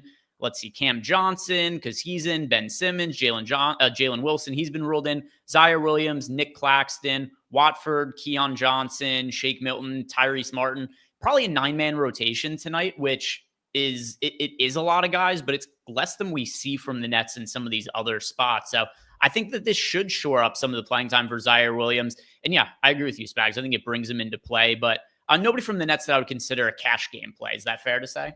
Yeah, I don't think so. I don't think so. I don't think that people are going to be as highly projecting Zaire Williams as I am. Claxton, what's Claxton minutes going to look like here? Because he was projected for 22 before this. He was questionable coming into the game. Seems like he'd be minutes capped. Like, can he play 30? Do we know that he can play 30? I doubt it. Let's see. Recent games for Nick Claxton. And then also, like you said, I think we have to consider that he was just questionable to play earlier in the day. He's been on the injury report, and he's not really been healthy at all this season. So let's see. He was playing, he had worked his way up to over 30 minutes in the beginning of November, but then he gets hurt again. He misses 3 games, comes back, minutes restriction, plays 22, 23. Then he misses 2 more games. It's really hard to say, but considering they've been cautious with him and he just missed 2 games again after he had previously missed 3 games, I have to expect he's limited somewhere around 24 minutes. Yeah, and if that's the case, like, there's just not a great per minute producer here. Like, Ben Simmons also probably minutes capped. I don't think he's played more than 26 minutes on the year. He's averaging or projected for 25.2, averaging 24.9 per game. So as a result, like Greg mentioned, it's a little bit of a deeper rotation than the 8-man ones that are like kind of like a gold mine sometimes in DFS, especially in tank season. You have more guys than that, but if 2 of them are minutes capped, you could just see enough time on the court for, Cam Johnson's ceiling has to increase a little bit. Jalen Wilson and Watford going to project better, look a little bit better overall. I guess Shake Milton and Tyrese Martin are probably the ones that don't benefit the most, but even Martin could get some more minutes somehow out of this. It's kind of interesting because it feels like this Nets team, nobody's going to project that well, but you have so few bodies here. It's a tough matchup too against Orlando, low-paced matchup. But somebody should pop, I think. And I hope he gets Zaire. Yeah, let's see. I'll refresh the projections page, see if this is updated yet. And not quite yet. But I'll be refreshing it every minute or so. And then when it is, I'll notify Jacob. We'll pull it up on the screen and check that out. First, we do have a super chat here. Well, a couple of them to look at. First, Chris Williams gifted 5 YouTube memberships. As always, Chris, thank you for supporting the channel. We appreciate you. And if anybody else wants to support the channel, like the video, subscribe to the YouTube channel. It's only a couple clicks of the button. We appreciate it a whole bunch. It's very, very minimal opportunity cost. You're talking about 2 seconds of your time. Think about it. Eric's parents are wasting hours spending time with him this weekend. You guys can help us out just a couple of seconds by clicking a couple of those buttons there, like, subscribe. So, Chris, thank you for supporting the channel. And then Eddie T428I wants to know FanDuel core GPP plays by position. Yeah, so I don't have this updated yet for Zaire Williams, but I don't think this is going to change at least the players I'd be getting the most exposure to. By chance, Spags, do you have lineups run for FanDuel and DraftKings or just one? I just have DraftKings, but I have FanDuel data if we need it. But yeah, not enough for that guy. It's very specific by position. So no, I don't have that. All right. So I will just read off here the players I'm getting to the most at each position on FanDuel per Eddie's question. At point guard, that is De'Aaron Fox. At shooting guard, Malik Monk. Now, with that said, Malik Monk is expected to be crazy popular on FanDuel. And while he is my most rostered shooting guard, still underweight to the field to him relative to his 49% ownership projection. At small forward, a little bit more of a contrarian option showing up for me here in Dalton Connect. At power forward, Denny Avdia. And then at center for me, that is DeAndre Ayton as the player I get the most exposure to there. So those are my most rostered players at each position on FanDuel. Eddie, thank you very much for the super chat. And it looks like we do have projections updated now. So if you wouldn't mind, Jacob, pull the Nets up on screen. We'll look at what the data is on the Nets as well as, on DraftKings and FanDuel. We'll look at the Nets here. I'm excited. I mean, I'm so sad, though. I really thought I was sneaking one by the public with my Zaire Williams stuff, and now I don't think that's going to be the case. Here comes Jacob putting it up on screen. Yeah, and just sort by the Brooklyn Nets there. And yeah, you'll see at our projection. So the player who I hadn't even really thought too much when I was just looking at all the players and relative to their price tags.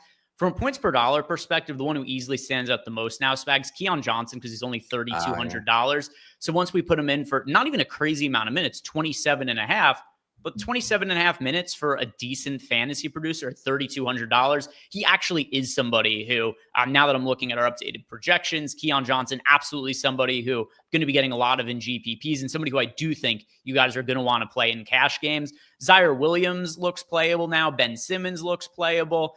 Nobody who outside of Keon Johnson looks like fantastic points per dollar play, but Keon Johnson now looks like a pretty important value option. So I'm wondering, Spags, what do you make of Keon Johnson? We now have him for 27.5 minutes. He's $3,200 on DraftKings, and then on FanDuel, Keon Johnson is $4,100, so slightly more expensive. Yeah, I mean, I think he was already in a lot of the top sim ROI lineups. Was going through that before the show, and it's like, oh, Keon Johnson here, Keon Johnson here. I think he was in the top 5 ROI lineups and had really high exposure across the 150 set I pulled initially. So that getting a little bit better looks okay. I still don't have him fantastically projected, but still a 6x value for me. The ownership, I think, going his way at 13% projected right now seems more than fair. I already had 15% in the sim I ran before the show, so getting that to about 20% would feel right to me. The big beneficiary I'm seeing it's very small sample size stuff, so maybe some cause for concern. Tyrese Martin's been averaging 1.08 fantasy points per minute so far this year, 11 minutes per game, however many games that's been for him. And I would have him at 20 fantasy points today. So I'd have him right there with Keon Johnson as well. He's lower for Stokastic by a good clip, 13-point projection for them. Certainly that's one where always feel free to default to the site with the team of projection people that have made millions of dollars. I always say that. But I think taking a shot at Tyrese Martin with short shooting guard, small forward eligibility, 3K minimum salary, and now a 20-minute projection is also not bad. But to me, it's like Keon Johnson, I think he has a shot at becoming chalk. Tyrese Martin, I don't think will project well enough, and 20 minutes is not bad for a guy who's been rebounding, assisting, doing a little bit of everything. Yeah, I'll be interested to see what the ownership is because that's going to update in a second too. Just based on what his projection is, I think Keon Johnson is going to be fairly popular on the next update. I would guess him and Abdi are going to be the two most popular players. I am in agreement with you that Tyrese Martin, pretty good pivot play here, potentially some leverage as well, which you don't see a lot of good leverage spots in NBA, but if you look at last game, Tyrese Martin, he was ahead of Shake Milton in the rotation. He was ahead of Keon Johnson in the rotation. Now, with that said, Keon Johnson did get into some foul trouble. Maybe that is something that if it didn't end up being the case, that we would have seen maybe a little bit less out of Tyrese Martin. But this is a guy who the Nets are shorthanded. He's coming off a game where he played 28 minutes. He scored 30 real life points. He had 8 threes in that game. It's hard for me to believe the Nets are going to look at what Tyrese Martin did last game and then say, now let's give this guy less minutes in the subsequent game. So let's see what the ownership is. And if there was really a massive gap between Keon Johnson and Tyrese Martin, that looks like a really good leverage play to me for tonight's Spags, because every minute that Martin gets, I assume is an opportunity Keon Johnson's missing out on. Yeah, I think that makes sense. I mean, again, it's one of those things where you still do have enough guys that you can move away from guys as a coaching staff if you want to. And if Keon Johnson, I feel like he's fallen a little bit out of favor. And if he's going to be chalky, at times in the rotation, it seems like, I think going in a different direction would be good. For the record, Tyrese Martin, like Greg mentioned, like he's hit a lot of threes in one game. As a result, his true shooting is way higher than it should be, 79% true shooting on the year. So that's going to negatively regress no matter what he does as a player. But yeah, like a little bit of everything, a little bit of rebounding, assisting. Like Keon Johnson, I know there was one slate where he was a late swap option and looked great in the Sims, and it was like a great ROI play theoretically. He just didn't produce. I feel like that's just kind of who he is. I mean, he's a 0.71 fantasy point minute guy on the year so far. I know there's been a few outlier efforts in general, but I don't love Keon Johnson. He kind of feels like the bad side of Davion Mitchell, where the ball's not really, he's not a ball dominant player. He's kind of out there just to defend, do some little things. Martin, at least we know, is going to try to get shots up. And that's sort of one of the defining lines for me, even though obviously you're going to get both guys projection wise, and you probably should. Let's see if the ownership update has come through. If not, it's usually like 2-3 minutes before the projections update. So if it hasn't come through quite yet, oh, here it is. All right. Let's sort by the Brooklyn players. And also, as far as Keon Johnson over on FanDuel is more expensive, I would still say guys like Keon Johnson and Tyrese Martin are in play on FanDuel. They're just much more important on DraftKings, where the min salary is lower. Updated ownership for the Nets. We've got Keon Johnson 38% owned, Tyrese Martin 16% owned, Watford 15% owned, Shake Milton 12% owned. Nobody else pulling significant ownership from the Nets over on DraftKings. Now on the FanDuel side of things, we have Zaire Williams 16% owned over on FanDuel. He is the most popular net on the FanDuel side. Keon Johnson 12%, Ben Simmons 10%, and then Tyrese Martin is only 2% at $3,800 on FanDuel. So yeah, Keon Johnson, Tyrese Martin in play on FanDuel, but also going to need to see what the starting lineup is. That could change stuff a little bit, and that is something we're going to have before the slate starts. We're probably getting that starting lineup in the next, 5 minutes or so, Spag. So I'm actually not even going to run stuff through the Sims until we get that starting lineup, because what's the point of running everything than just rerunning it whenever the lineup comes out? But just wondering, do you have a particular lean on what the starting five is going to be for this Brooklyn Nets skeleton crew? I guess it comes down to, do we think Claxton should start here, right? But just not play a full round of minutes. I think he starts and then plays like 24-ish minutes or whatever. Yeah. Okay. So yeah, I would say Claxton, Simmons, let's see. Wilson has to start if he's going to play 31 minutes, I would think. Obviously Cam Johnson, Zaire is the fifth. Yeah, that's what I'm thinking. Simmons, Jalen Wilson, Cam Johnson, Zaire Williams, Nick Claxton, and then the closing lineup is just going to be whoever's shooting the ball well is who the Nets are going to go with. That's how they play these situations, and it's probably how they should. This team is not going anywhere this year. They don't even have that much control over their upcoming first round draft pick. So this is a team that really is just going to go out and they're going to play their young guys. They're going to play whoever looks good, and they'll give extended run to the guys who are playing the hardest, making their shots. So I think that the starting lineup doesn't necessarily mean that it's going to be what the closing lineup is, but it's most likely what that closing lineup will be. Yeah. No matter what, I'm dying on the hill of Zaire Williams. I'm going to say that no matter what. I just want to plant that flag. I'm running through my lineups now. Zaire just looks better to me. So I'll be chasing Zaire. You want to fade Spags today? Please don't play Zaire. A couple of super chats that have come in. One here is from Frankie Lofton. He is asking Barnes or Halliburton for DK utility, and he also adds that I need a haircut. I don't know. I think I'm looking good right now. Your hair is more reasonable than it's been at other times. Like, you've had legit shaggy hair at periods. It feels unfair. I had one of my friends was going through some old video stuff and found a movie we made together when we were very, very young. So you want to talk about when I needed a haircut, because he sent me this picture. It sounds illegal the way you phrased that with your movie you made when you were really young. That is, wow. That is the full Jew Fro on display. Yeah. So, it's all relative. When you say I need a haircut, I look back at some of this picture that got sent to me an hour and a half ago, and I go, no. There's been other points in times where I've really needed a haircut. I'm doing. Did you ever try to put a pick in your hair to try to look like your heroes? Yeah. Let's see. So the question was Barnes or Halliburton for a DK utility. And let's see. So Scotty Barnes or Tyrese Halliburton. Boy, that's very, very close. What do we have? We've got 1/10 of a fantasy point separating them. I'm going to lean towards Tyrese Halliburton. He started the season extremely poorly, and it seems like he's starting to come out of it and resemble the player that we knew he was in the past. And if you remember, at this time last year, Tyrese Halliburton was the breakout star of the NBA during the NBA Cup tournament. It feels like forever ago, because Tyrese Halliburton, people earlier in the year were questioning, like, maybe TJ McConnell should be starting over him because of how poorly he was playing. But yeah, I'm going to lean towards Halliburton over Barnes, with the caveat being that it's very, very close between the two, Frankie. I don't really think you could go wrong with either one. Do you have a preference between Scotty Barnes and Tyrese Halliburton, Spags? I would go with Barnes personally. I don't want to make his decision harder, but I like Halliburton. To me, the big issue is like his rates fell off the cliff when Siakam came there. I think that's really the big part of why he looks worse. Obviously, the playoffs had stabilized a little bit. Recently, it's been stabilizing a little bit. It's another home game. His home splits have been a little bit more favorable to him, so I get it. But I like Barnes. I feel like Barnes to me is going to give you mid 40 no matter what. Whereas like bad Halliburton give you low 30s. I don't think Barnes gives you low 30s in any situation. So I think Barnes probably has a better ceiling and the more consistent floor. So I'd favor Barnes, but I think Greg's take is perfectly valid. I'm just low on Halliburton and everything. His splits, you brought them up, are insane this year. And I think we just chalk it up to small sample size. He played 19 games this year, so it's 9 home games, 10 road games. But if you look at his home numbers, shooting looks fine. At home, 47% from the field, 43.5% from 3 at home. And then on the road, 32% from the field, 22.7% from 3. So it's a crazy, crazy difference. I don't think there's anything to it other than just sample size. Because let's see, let's look back at last year. And yeah, funny enough, he shot better on the road last year. Last year, he shot 39% from 3 on the road, 34% at home.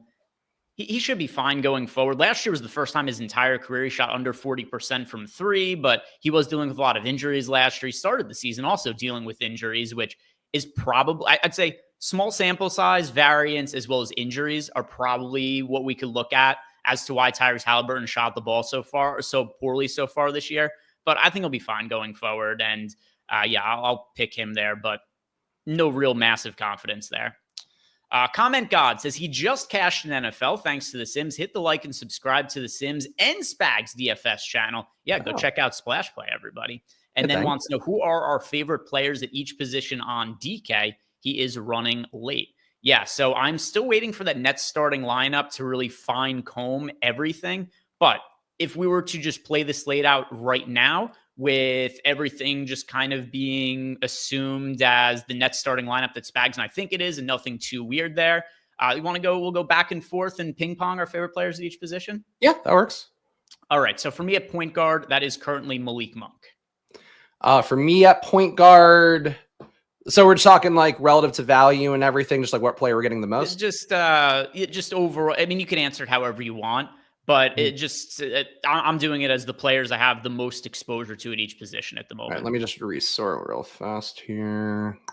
I mean, right now it looks like Conley for me at point guard across the 150 set I just ran. I am running one more sim right now to reflect the net stuff because I'm going to take that leap, even though the starting lineup could be different. I would say in terms of the value and the ownership, I am getting the most Conley. In terms of the projection and the guy who's still a reasonable value and getting owned, Fox would be the number 2 guy for me. All right. And now if we go to shooting guard. So shooting guard for me, that is going to be Keon Johnson as of now. For shooting guard for me, I am getting an equal amount of Jaylen Brown and Benedict Mathurin, 31% of both. All right. Then it's small forward. It's pretty hard to get away from Denny Avdia. Yeah, Avdia, I have 82% of it the last time. He's my guy. At power forward, that is currently Pascal Siakam for me. Power forward, I am getting a good amount of Tatum, not a little bit less LeBron. It seems like power forward is like my pay up spot, so a little bit of the 10K guys. And then at center for me, there's a lot of good looking center options, which is fairly normal. But currently Isaiah Hartenstein, who I think he is primed to start playing just a normal full size role for the Thunder now. Yeah, I mean, he's playing 30 minutes a game, same page as you. He's averaging, 1.39 fantasy points per minute. That's what my projection for today, but about 1.3 on the year. He looks great. Some risk, maybe AD gets him into foul trouble or something, but AD's defense, Anthony Davis's defense has not been that good on the other side either. So Hartenstein to me looks pretty strong. I'm way above the field. All right. Everything just changed, Spags. We got the Nets starting lineup. Tyrese Martin is starting. Oh, wow. You got to go his way then, right? Yeah. Part of me is upset that he's in the starting lineup because we're just talking about him as a leverage point off of a really popular projected Keon Johnson. We were talking about the possibility of Martin being ahead of Johnson in the rotation. This signifies to me that if Martin wasn't starting, he would have been ahead of Keon Johnson in the rotation. But now everybody's privy to Martin being ahead of Keon Johnson in the rotation. So we got this Nets starting lineup: Simmons, Martin, Cam Johnson, Wilson, and Zaire Williams. So they are going small ball. And I mean, I don't even know if we should consider Simmons the starting point guard, even though he's listed as such, because we've seen the Nets play some of these lineups, which actually Simmons is the center. So maybe it will be Tyrese Martin, who the ball is in his hands the majority of the time. But we'll see what it ultimately ends up looking like. But Tyrese Martin, I mean, considering his price point and that he's starting, he's going to be my most rostered player on the slate now. I mean, Simmons has like a crazy assist rate in court time. I mean, he's had one without Schroeder, without Cam Thomas in general, but like he's had like a 50% assist rate. Usage is still like terrible because he doesn't want to shoot. And if he does shoot, he misses shots to the backboard at the rim, like while he's underneath the rim. But Simmons like has to. What's he going to do? He's going to bring the ball up, then settle in at center, and then run the offense after that. Like it's a weird. That's a weird team. That's a weird starting group. It is. It's a small team. Yeah. Right. It's they have length, but they don't have size necessarily, because Ben Simmons is underratedly large, right? Ben Simmons is like 6'10", but he's also got like a 7+ foot wingspan. But yeah, Simmons, Martin, Cam Johnson, Wilson, Williams. I'll be interested to see what our projections update looks like when that comes through here in a couple of minutes. And then let's see if there was any other super chats. There were. We have one here. Boy, lots of questions here related to Tyrese Halliburton. Another one. Chucky Luciano wants to know Halliburton or Cade Cunningham on FanDuel. That is going to be Cade Cunningham for me, with the caveat of that we just have to make sure he's starting, because we do have both Cade Cunningham and Tobias Harris questionable. I'm assuming they both start. I think that's the way this is trending. But if he doesn't end up playing, then just be on the lookout for any of those updates that come potentially post-lock, because we're only 25 minutes away from lock and we haven't gotten that update yet. But Cade Cunningham over Tyrese Halliburton for yourself? Yeah, yes. I think that's a pretty safe one for me. Yeah, that's where I'm at on this as well. Let's get into Discord now and see what it is that we're getting for questions from our subs. And if you guys want to be in the Discord channel, well, first off, if you're a Stokastic sub, it comes with all of our packages, so just join in. But if you want to know the easiest way to sign up for a sub, today's Black Friday. And we've got our Black Friday sale going on. So you got today, you got Saturday, and you got Sunday to take advantage of it. And then it's gone until next year on Black Friday. 50% off your first payment of any core or max single sport sim subscription. So if you guys want to sign up for our NFL subscription, and this could be a weekly or monthly package, NFL, NBA, MMA, whichever sport it is that you guys decide you want to sign up for, sign up with the promo code Black Friday. Use the link down below in the YouTube description box, and you get 50% off your first payment of whatever sport it is that you choose to sign up for. And you can sign up for multiple if you want to. If you want to sign up for NBA and NFL, go ahead. Sign up for a couple of different ones. Just make sure you use that link down below and enter that promo code Black Friday, all capital letters, to get your 50% off discount there. So let's go and look into Discord now, where we have a few questions that have come in. Here is, hey, I'm Drew. Oh, he says he can't watch the show, so I'll just message the answer. But we'll answer it on the show, and then I'll text it to him as we go. It's actually better that we read this off now than when he first asked it a few minutes ago, because he wanted to know who are the players he should be locking into his cash game lineup. And I don't think I would have had Tyrese Martin as a cash game lock at the time that he asked the question, but he certainly is now. Yeah, 3K minimum salary starting. I mean, again, producing pretty well permitted on the year. I would take that shot in cash for sure.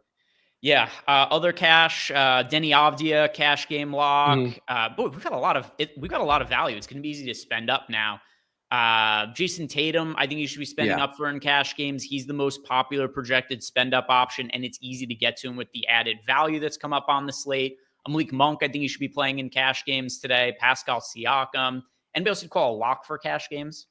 Lock might be tough. Jacoby Walter with the ownership. I mean, you don't need another 3K minimum guy, but it's another 3K minimum guy who should be starting. I would probably put him in. And I think De'Aaron Fox would be pretty close to one with the value you'll have there. I mean, he's going to be 29% owned on DK, maybe a little bit higher in this run here with the value opening up. So I think that'd be a pretty good core of Avdia and those guys, and and Fox as well.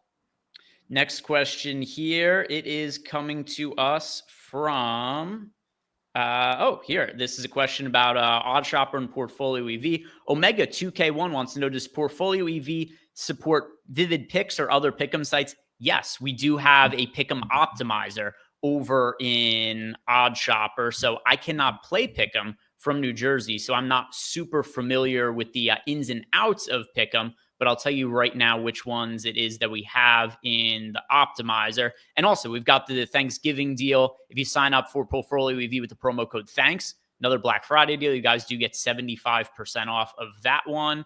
But let's see. So in our projections got updated too, just FYI. Oh, cool. So we'll look at that after we bang out these questions. But yeah, so Pick'em Optimizer, we have Prize Picks, Underdog, Sleeper, Better, Dabble, as well as Pick Six. So all of those, we got projections, Optimizer. You could build lineups directly and you can optimize lineups, all supported in those tools. Thank you for the question there, Omega 2K1. And there are a few more questions here. Let's just table it for a second to look at the updated projection spags. Then we'll get back to the rest of these questions. So let's see. What do we have for the Nets? And Jacob, throw it up on screen too, if you wouldn't mind. We got the Nets a couple minutes ago here. All right. Brooklyn Nets. And yeah, Tyrese Martin, no real surprise, looks really good. He's now projected for over 20 fantasy points at a flat min 3K price tag over on FanDuel. He's also going to look like a pretty solid value option over on FanDuel because you got Tyrese Martin, clearly better on DraftKings at 3K, but at 3,900 on FanDuel, definitely going to be playable there at that price point. And now Keon Johnson, $3,200. He's still in play, but Tyrese Martin's pretty clearly the guy I want to be going to here, Spags.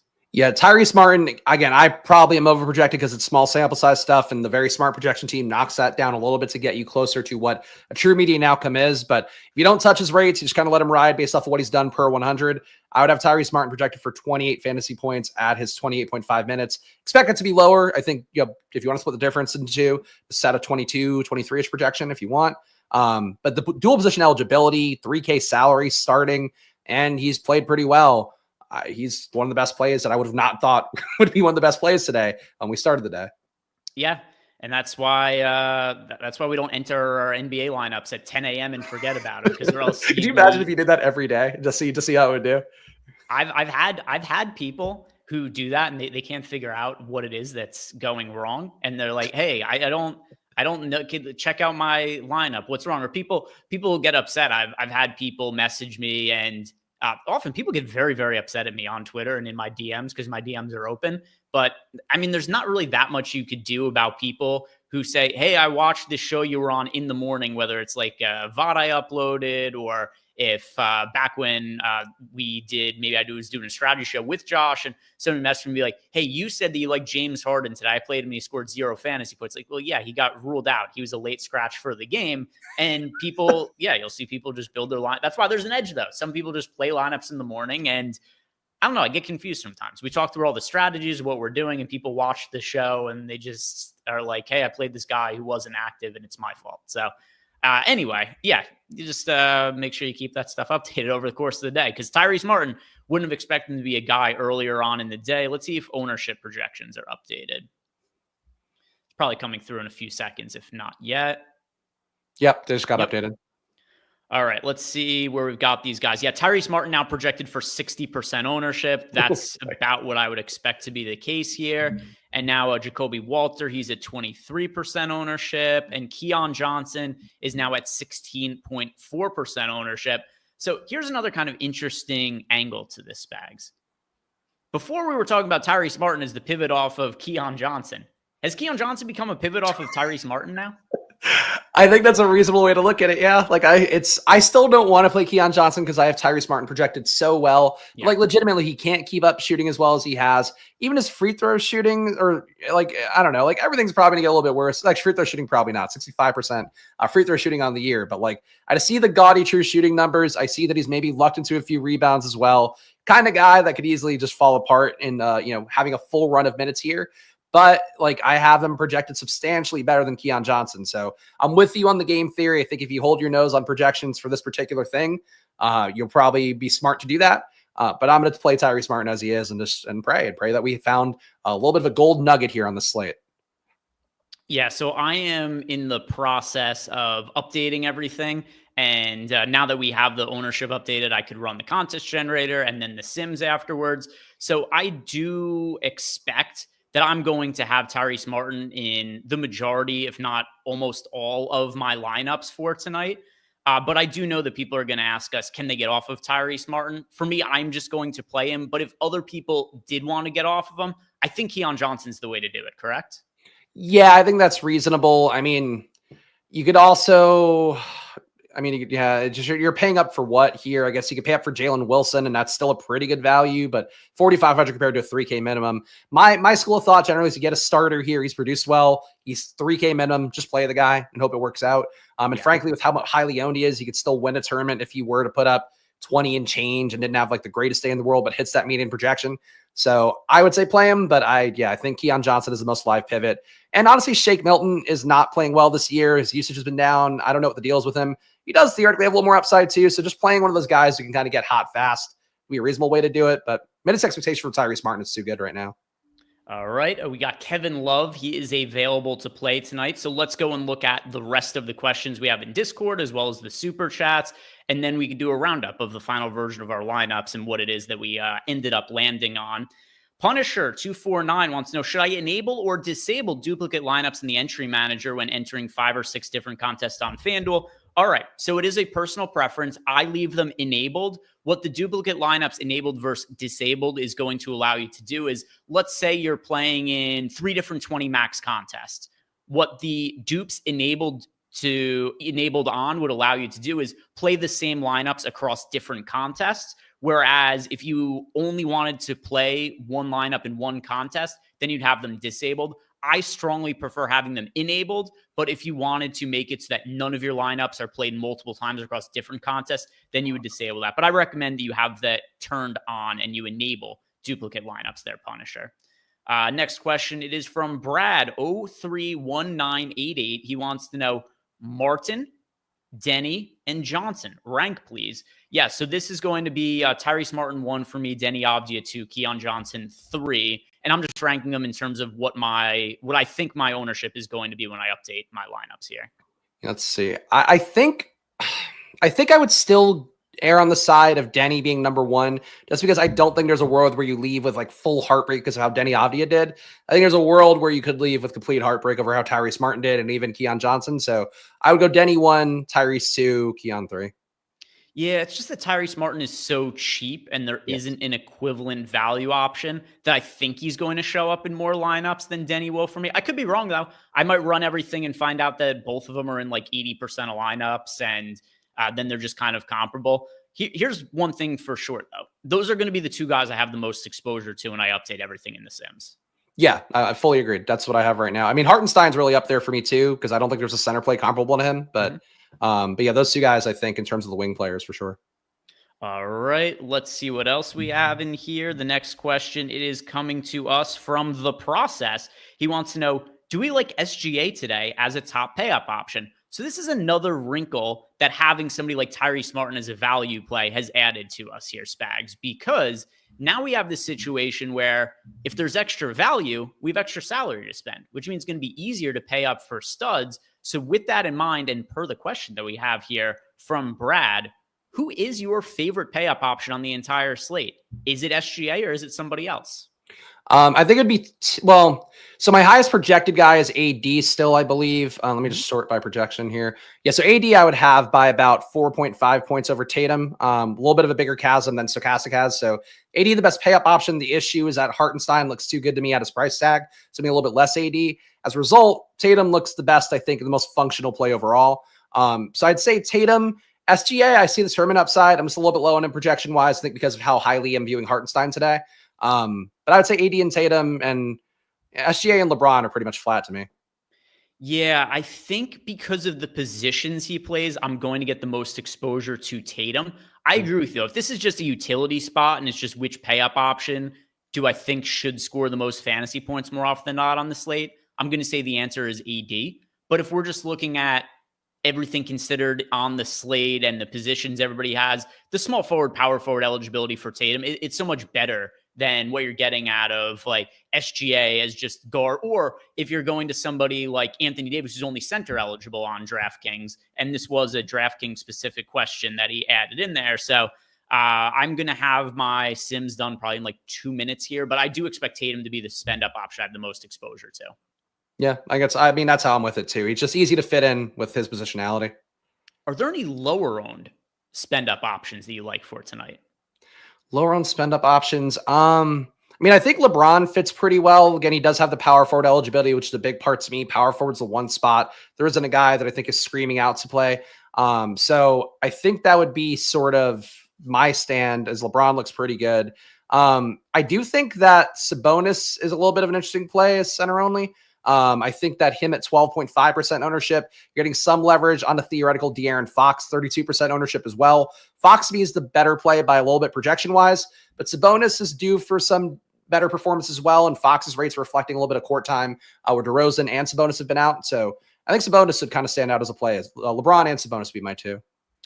Yeah, I have. I think there's a pretty good chance my answer is going to be Sabonis, just because he's been my answer a handful of other times this year when he's been lower owned. But I'll know officially in a few seconds here when my Sims are done running. Let's see what we have for super chats in the interim, and we've got a handful of these came in. But then also, we had a power chat over on Playback. So let me go. Power chat. I've not got one of those before. Yeah, we get power chats over on Playback too. All right, so Playback. All right, so the power chat says, "See my message above." Okay. Making it really easy on you here. Yeah, this is like, so I got a question in it's a question in YouTube chat to go look at the Playback power chat, which is to go look for another message. All right, let's see. All right, found it. All right, Greek Poker. Thank you very much for the power chat. It is appreciated. It says, Greg, I got to plug Stokastic. I split the top spot of the NFL Millie. I was a slightly below average DFS player. Anyone on the fence, grab the tools and use the 50% off promo. Shout out to Greek Poker. By the way, I cannot be more happy that this is the message we end up getting here, because then the message is about how he wins a GPP and signs up using the discount. So look at that. Proof of concept. Somebody right here, not had all that much success with DFS in the past, signs up for the Sims with the promo and almost immediately wins a big large field GPP. So shout out to Greek Poker. I wish I could say that I am happy you won, but last night, Spags, all I needed one reception from Tyreek Hill on that final drive, and then I would have been the one who was holding all the money. But instead, the big Duke train was ahead of me. So that was it. I think I finished, it was 1.5 fantasy points out of first place with a Tyreek Hill lineup. The only difference, all the players were the same, except it was a 2 stack. And the train that ended up winning, it had Josh Jacobs. I had Tyreek Hill at a cheaper price point, leaving a bunch of salary on the table in that lineup instead. So that was the differentiation point for me. Just needed Tyreek Hill to outscore Josh Jacobs. But it was meant to be for me last night. But Greek Poker. You had the plus EV play. You faded the, that was a lower owned play, right? I think Tyreek was. Lower owned play. He was cheaper. It's hard to have a solo lineup on a slate of that size, but the lineup I had was duped, I think, about a third as many times as the one that won. So it would have been a nice payout, but didn't end up happening. Let's see what we've got here. Eddie Sedjo wants to know DK GPP must-haves, not named Tyrese Martin. And then he says, thank you, guys. Actually, I think he said, love you guys. My bad. Misread that at first. All right. So non-Tyrese Martin, top GPP plays. Okay. I'm still getting to a lot of Malik Monk. I'm low on Monk. You're making me scared about Monk. I'm high on Hartenstein, high on Avdia, high on Zaire Williams, and now high on AD. Got now to a third of AD in my 150 set. Monk played a lot of minutes last night, or last game, I should say. Yeah, no, he seems like he's back in full go, and there's clearly usage to go around in that lineup with no DeMar DeRozan again. He played 35 minutes last game, and the field isn't really playing him that much. I thought he was going to end up being chalkier. And it's not to say that he's unowned, but I mean, mid 20% ownership to Malik Monk after all those minutes he played the other day, and his price is still suppressed. So I really like Malik Monk relative to his ownership. I don't think we need to go over Tyrese Martin again. And also, he said other than Tyrese Martin, spend up, I did end up getting the most of Jason Tatum. With that said, I'm a little bit lighter on the field than him because the field has him in over 30% of lineups. I'm right at 30%. I did end up with 20% of Keon Johnson. So that is looking like a strong GPP play, which is good because the data kind of aligned with what I thought was going to happen. And then also the spend up option most overweight to the field too, Spags, Domantas Sabonis. Oh, there we go. So you're playing for the tournament here. I also, is the unique button in the lineup selection thing new? The amount of uniques you get per lineup? New-ish. I didn't notice it till today, and I'm like, this is fantastic for this kind of slate. Yeah, it's a couple weeks or so, maybe a month, but it's newer. Must have been blind this entire. I legit haven't seen it once. And I'm like, this is exactly the thing I've been looking for because I've been kind of building lineups out and then bringing them in. So yeah, that's good feature here added on by the product team here at Stokastic. Yeah, if you guys do want to try to differentiate some of your lineups, you could use that unique button, and it'll make it so that your lineups don't have. Let's say if you want to go 3 uniques, then it'll make it so that your lineups won't have any more than, it'll have at least 3 players have to be different across each lineup. So it'd be a good way to diversify some of your lineups there, as Spags is figuring out right now. What a great tool. See, Eric Goodwin wants to know thoughts on Jacoby Walter on DK. Yeah, a little bit of a forgotten man because he was somebody who was looking like a pretty decent cheap option. And then some of these other guys opened up. So Jacoby Walter, I have about the same exposure to him as I do to Keon Johnson, right around 20%. Really, the one issue is I just think Tyrese Martin's a lot better than each Keon Johnson as well as Jacoby Walter. But I don't know. I'm about the same as the field on him. I've been right around 20% of my lineups. What did you end up doing with Jacoby Walter? Yeah, he came down for me too. It looks like he took a little bit of I don't know if he took a minutes haircut. He must have taken a little bit of minutes haircut. But I think opening up Tyrese Martin as much as we have here with him starting and being locked in, I'm now down to 21% sim exposure in my 150 set compared to the field's 23, and I would have been way above on Walter before that. Let's see what we have as the next question. This one is from Wally Balls. Wally says he took down the NFL DK $33 showdown for $13K. 4th GBP win in 4 days, 3 of them for 5 figures. Thanks for all the hard work from the Stokastic team. The Sims are a must-have for an MME player. Thanks for the retweets and the likes on X, Greg. So there we have it. Wally with the big super chat. And yeah, I mean, apparently he could afford it considering he wins a GPP. And it's all different sports too. I know he's been sending me ones for football, for basketball. He's probably going to, there isn't even an MMA slate. It seems like going to find a way to win that one, even with no slate tomorrow. So shout out to Wally.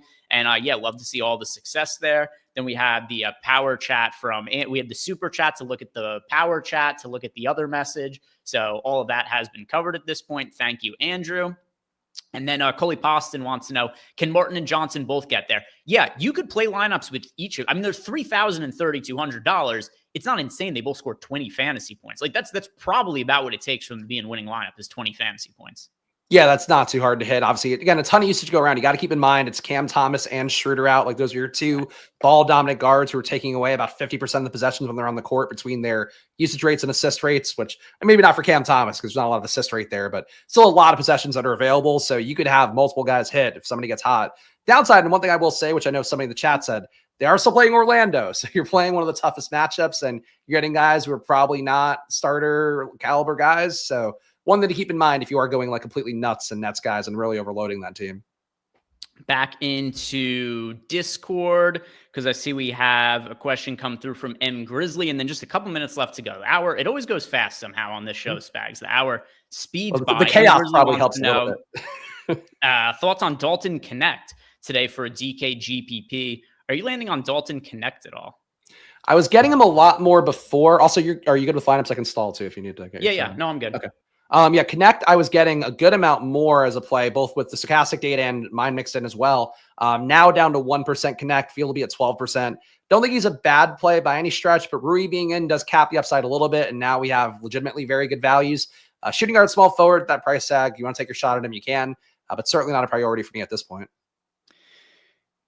Yeah, I don't remember what my exposure to him was before. I do remember him showing up in lineups. I mean, he still projects for low to mid 20s fantasy points. He's always going to be dependent on knocking down his threes. And this is probably a game where the Lakers are going to be outgunned by the Thunder. So it would make sense for him to get more shooting on the court. But I only have Dalton Connect in 5% of lineups right now. He really fell by the wayside once Tyrese Martin showed up, especially because they have the same position eligibilities. Yeah, same page. All right, Spags, just about 90 seconds left to go here. And then Josh and I are going to hang out over in playback. And it's going to be a playback show you guys want to catch because we've still got players left on the injury report. We've got Cade Cunningham is questionable. Tobias Harris is questionable. Scoot Henderson is questionable. Delano Banton is questionable. So if you guys still want information from us, join Josh and I over in playback in just about a minute once Spags and I wrap up here. But anything final about your lineups as you uploaded them that you noticed that maybe you didn't get to earlier in the show, or maybe something you feel you should have talked about that you didn't hit on? I got a little bit less Tatum here because I think the ability to get to AD became easier. There must have been a little bit of a price. I mean, there is a price difference between them, but enough of one, I guess, where I was getting Anthony Davis less before, but now with the value, I'm able to get him more easily. So getting my top protected player a bit more. Still getting a little bit of Mike Conley despite all the value opening up. So I guess that's worth noting. There's like one 4K-ish guy in all my lineups. Conley is that in a few of them. But yeah, I mean, Zaire Williams came down a little bit for me as a result of all this value opening up, which worries me because I do think he's a good per minute play. But now I only have him in a couple lineups, which is fine, or, a couple relatively. But yeah, it's a fun slate. This was a lot of things opening up I did not expect. I kind of thought we were going to be in a pretty binary situation. And this got really wild. Did not expect 20 minutes of Tyrese Martin conversation today. One final thing before we wrap the show up and we head on over to playback. So if you guys haven't done yet, like the video, subscribe to the YouTube channel. Who are you most worried about just completely obliterating you? Either somebody you don't have enough exposure to or somebody you have a lot of exposure to that makes you potentially feel a little uncomfortable. I mean, the Tyrese Martin's the obvious one, I think. Like, it's such a small sample. He's been good. He's definitely due for some regression and stuff. That one spooks me. In terms of guys I don't have, SGA just always freaks me out in the slate, especially where I have a good amount of Hartenstein, because if Hartenstein just doesn't score those points, they might be going SGA's way. So that's the one for me where I just didn't get him. He wasn't a consideration all day, and he could put up 70, and that's the only 70-point game on the slate. So no SGA is probably what spooks me the most.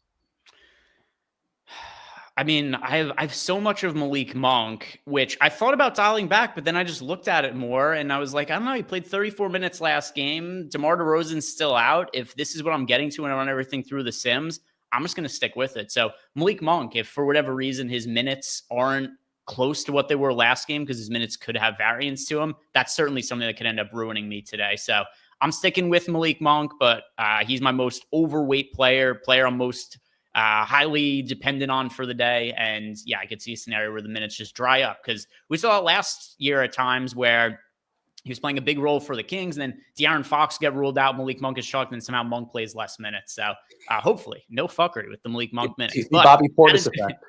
That is going to wrap up the show here on YouTube. If you guys haven't done yet, like the video, subscribe to the YouTube channel, and come check out Josh and I over in Playback. I dropped the link into the YouTube chat, so just click on that, and that'll bring you right over to Playback. And you check out Josh and I. We're going to have the games on screen, and we'll go through any late swap scenarios as they come. So see you guys over on Playback.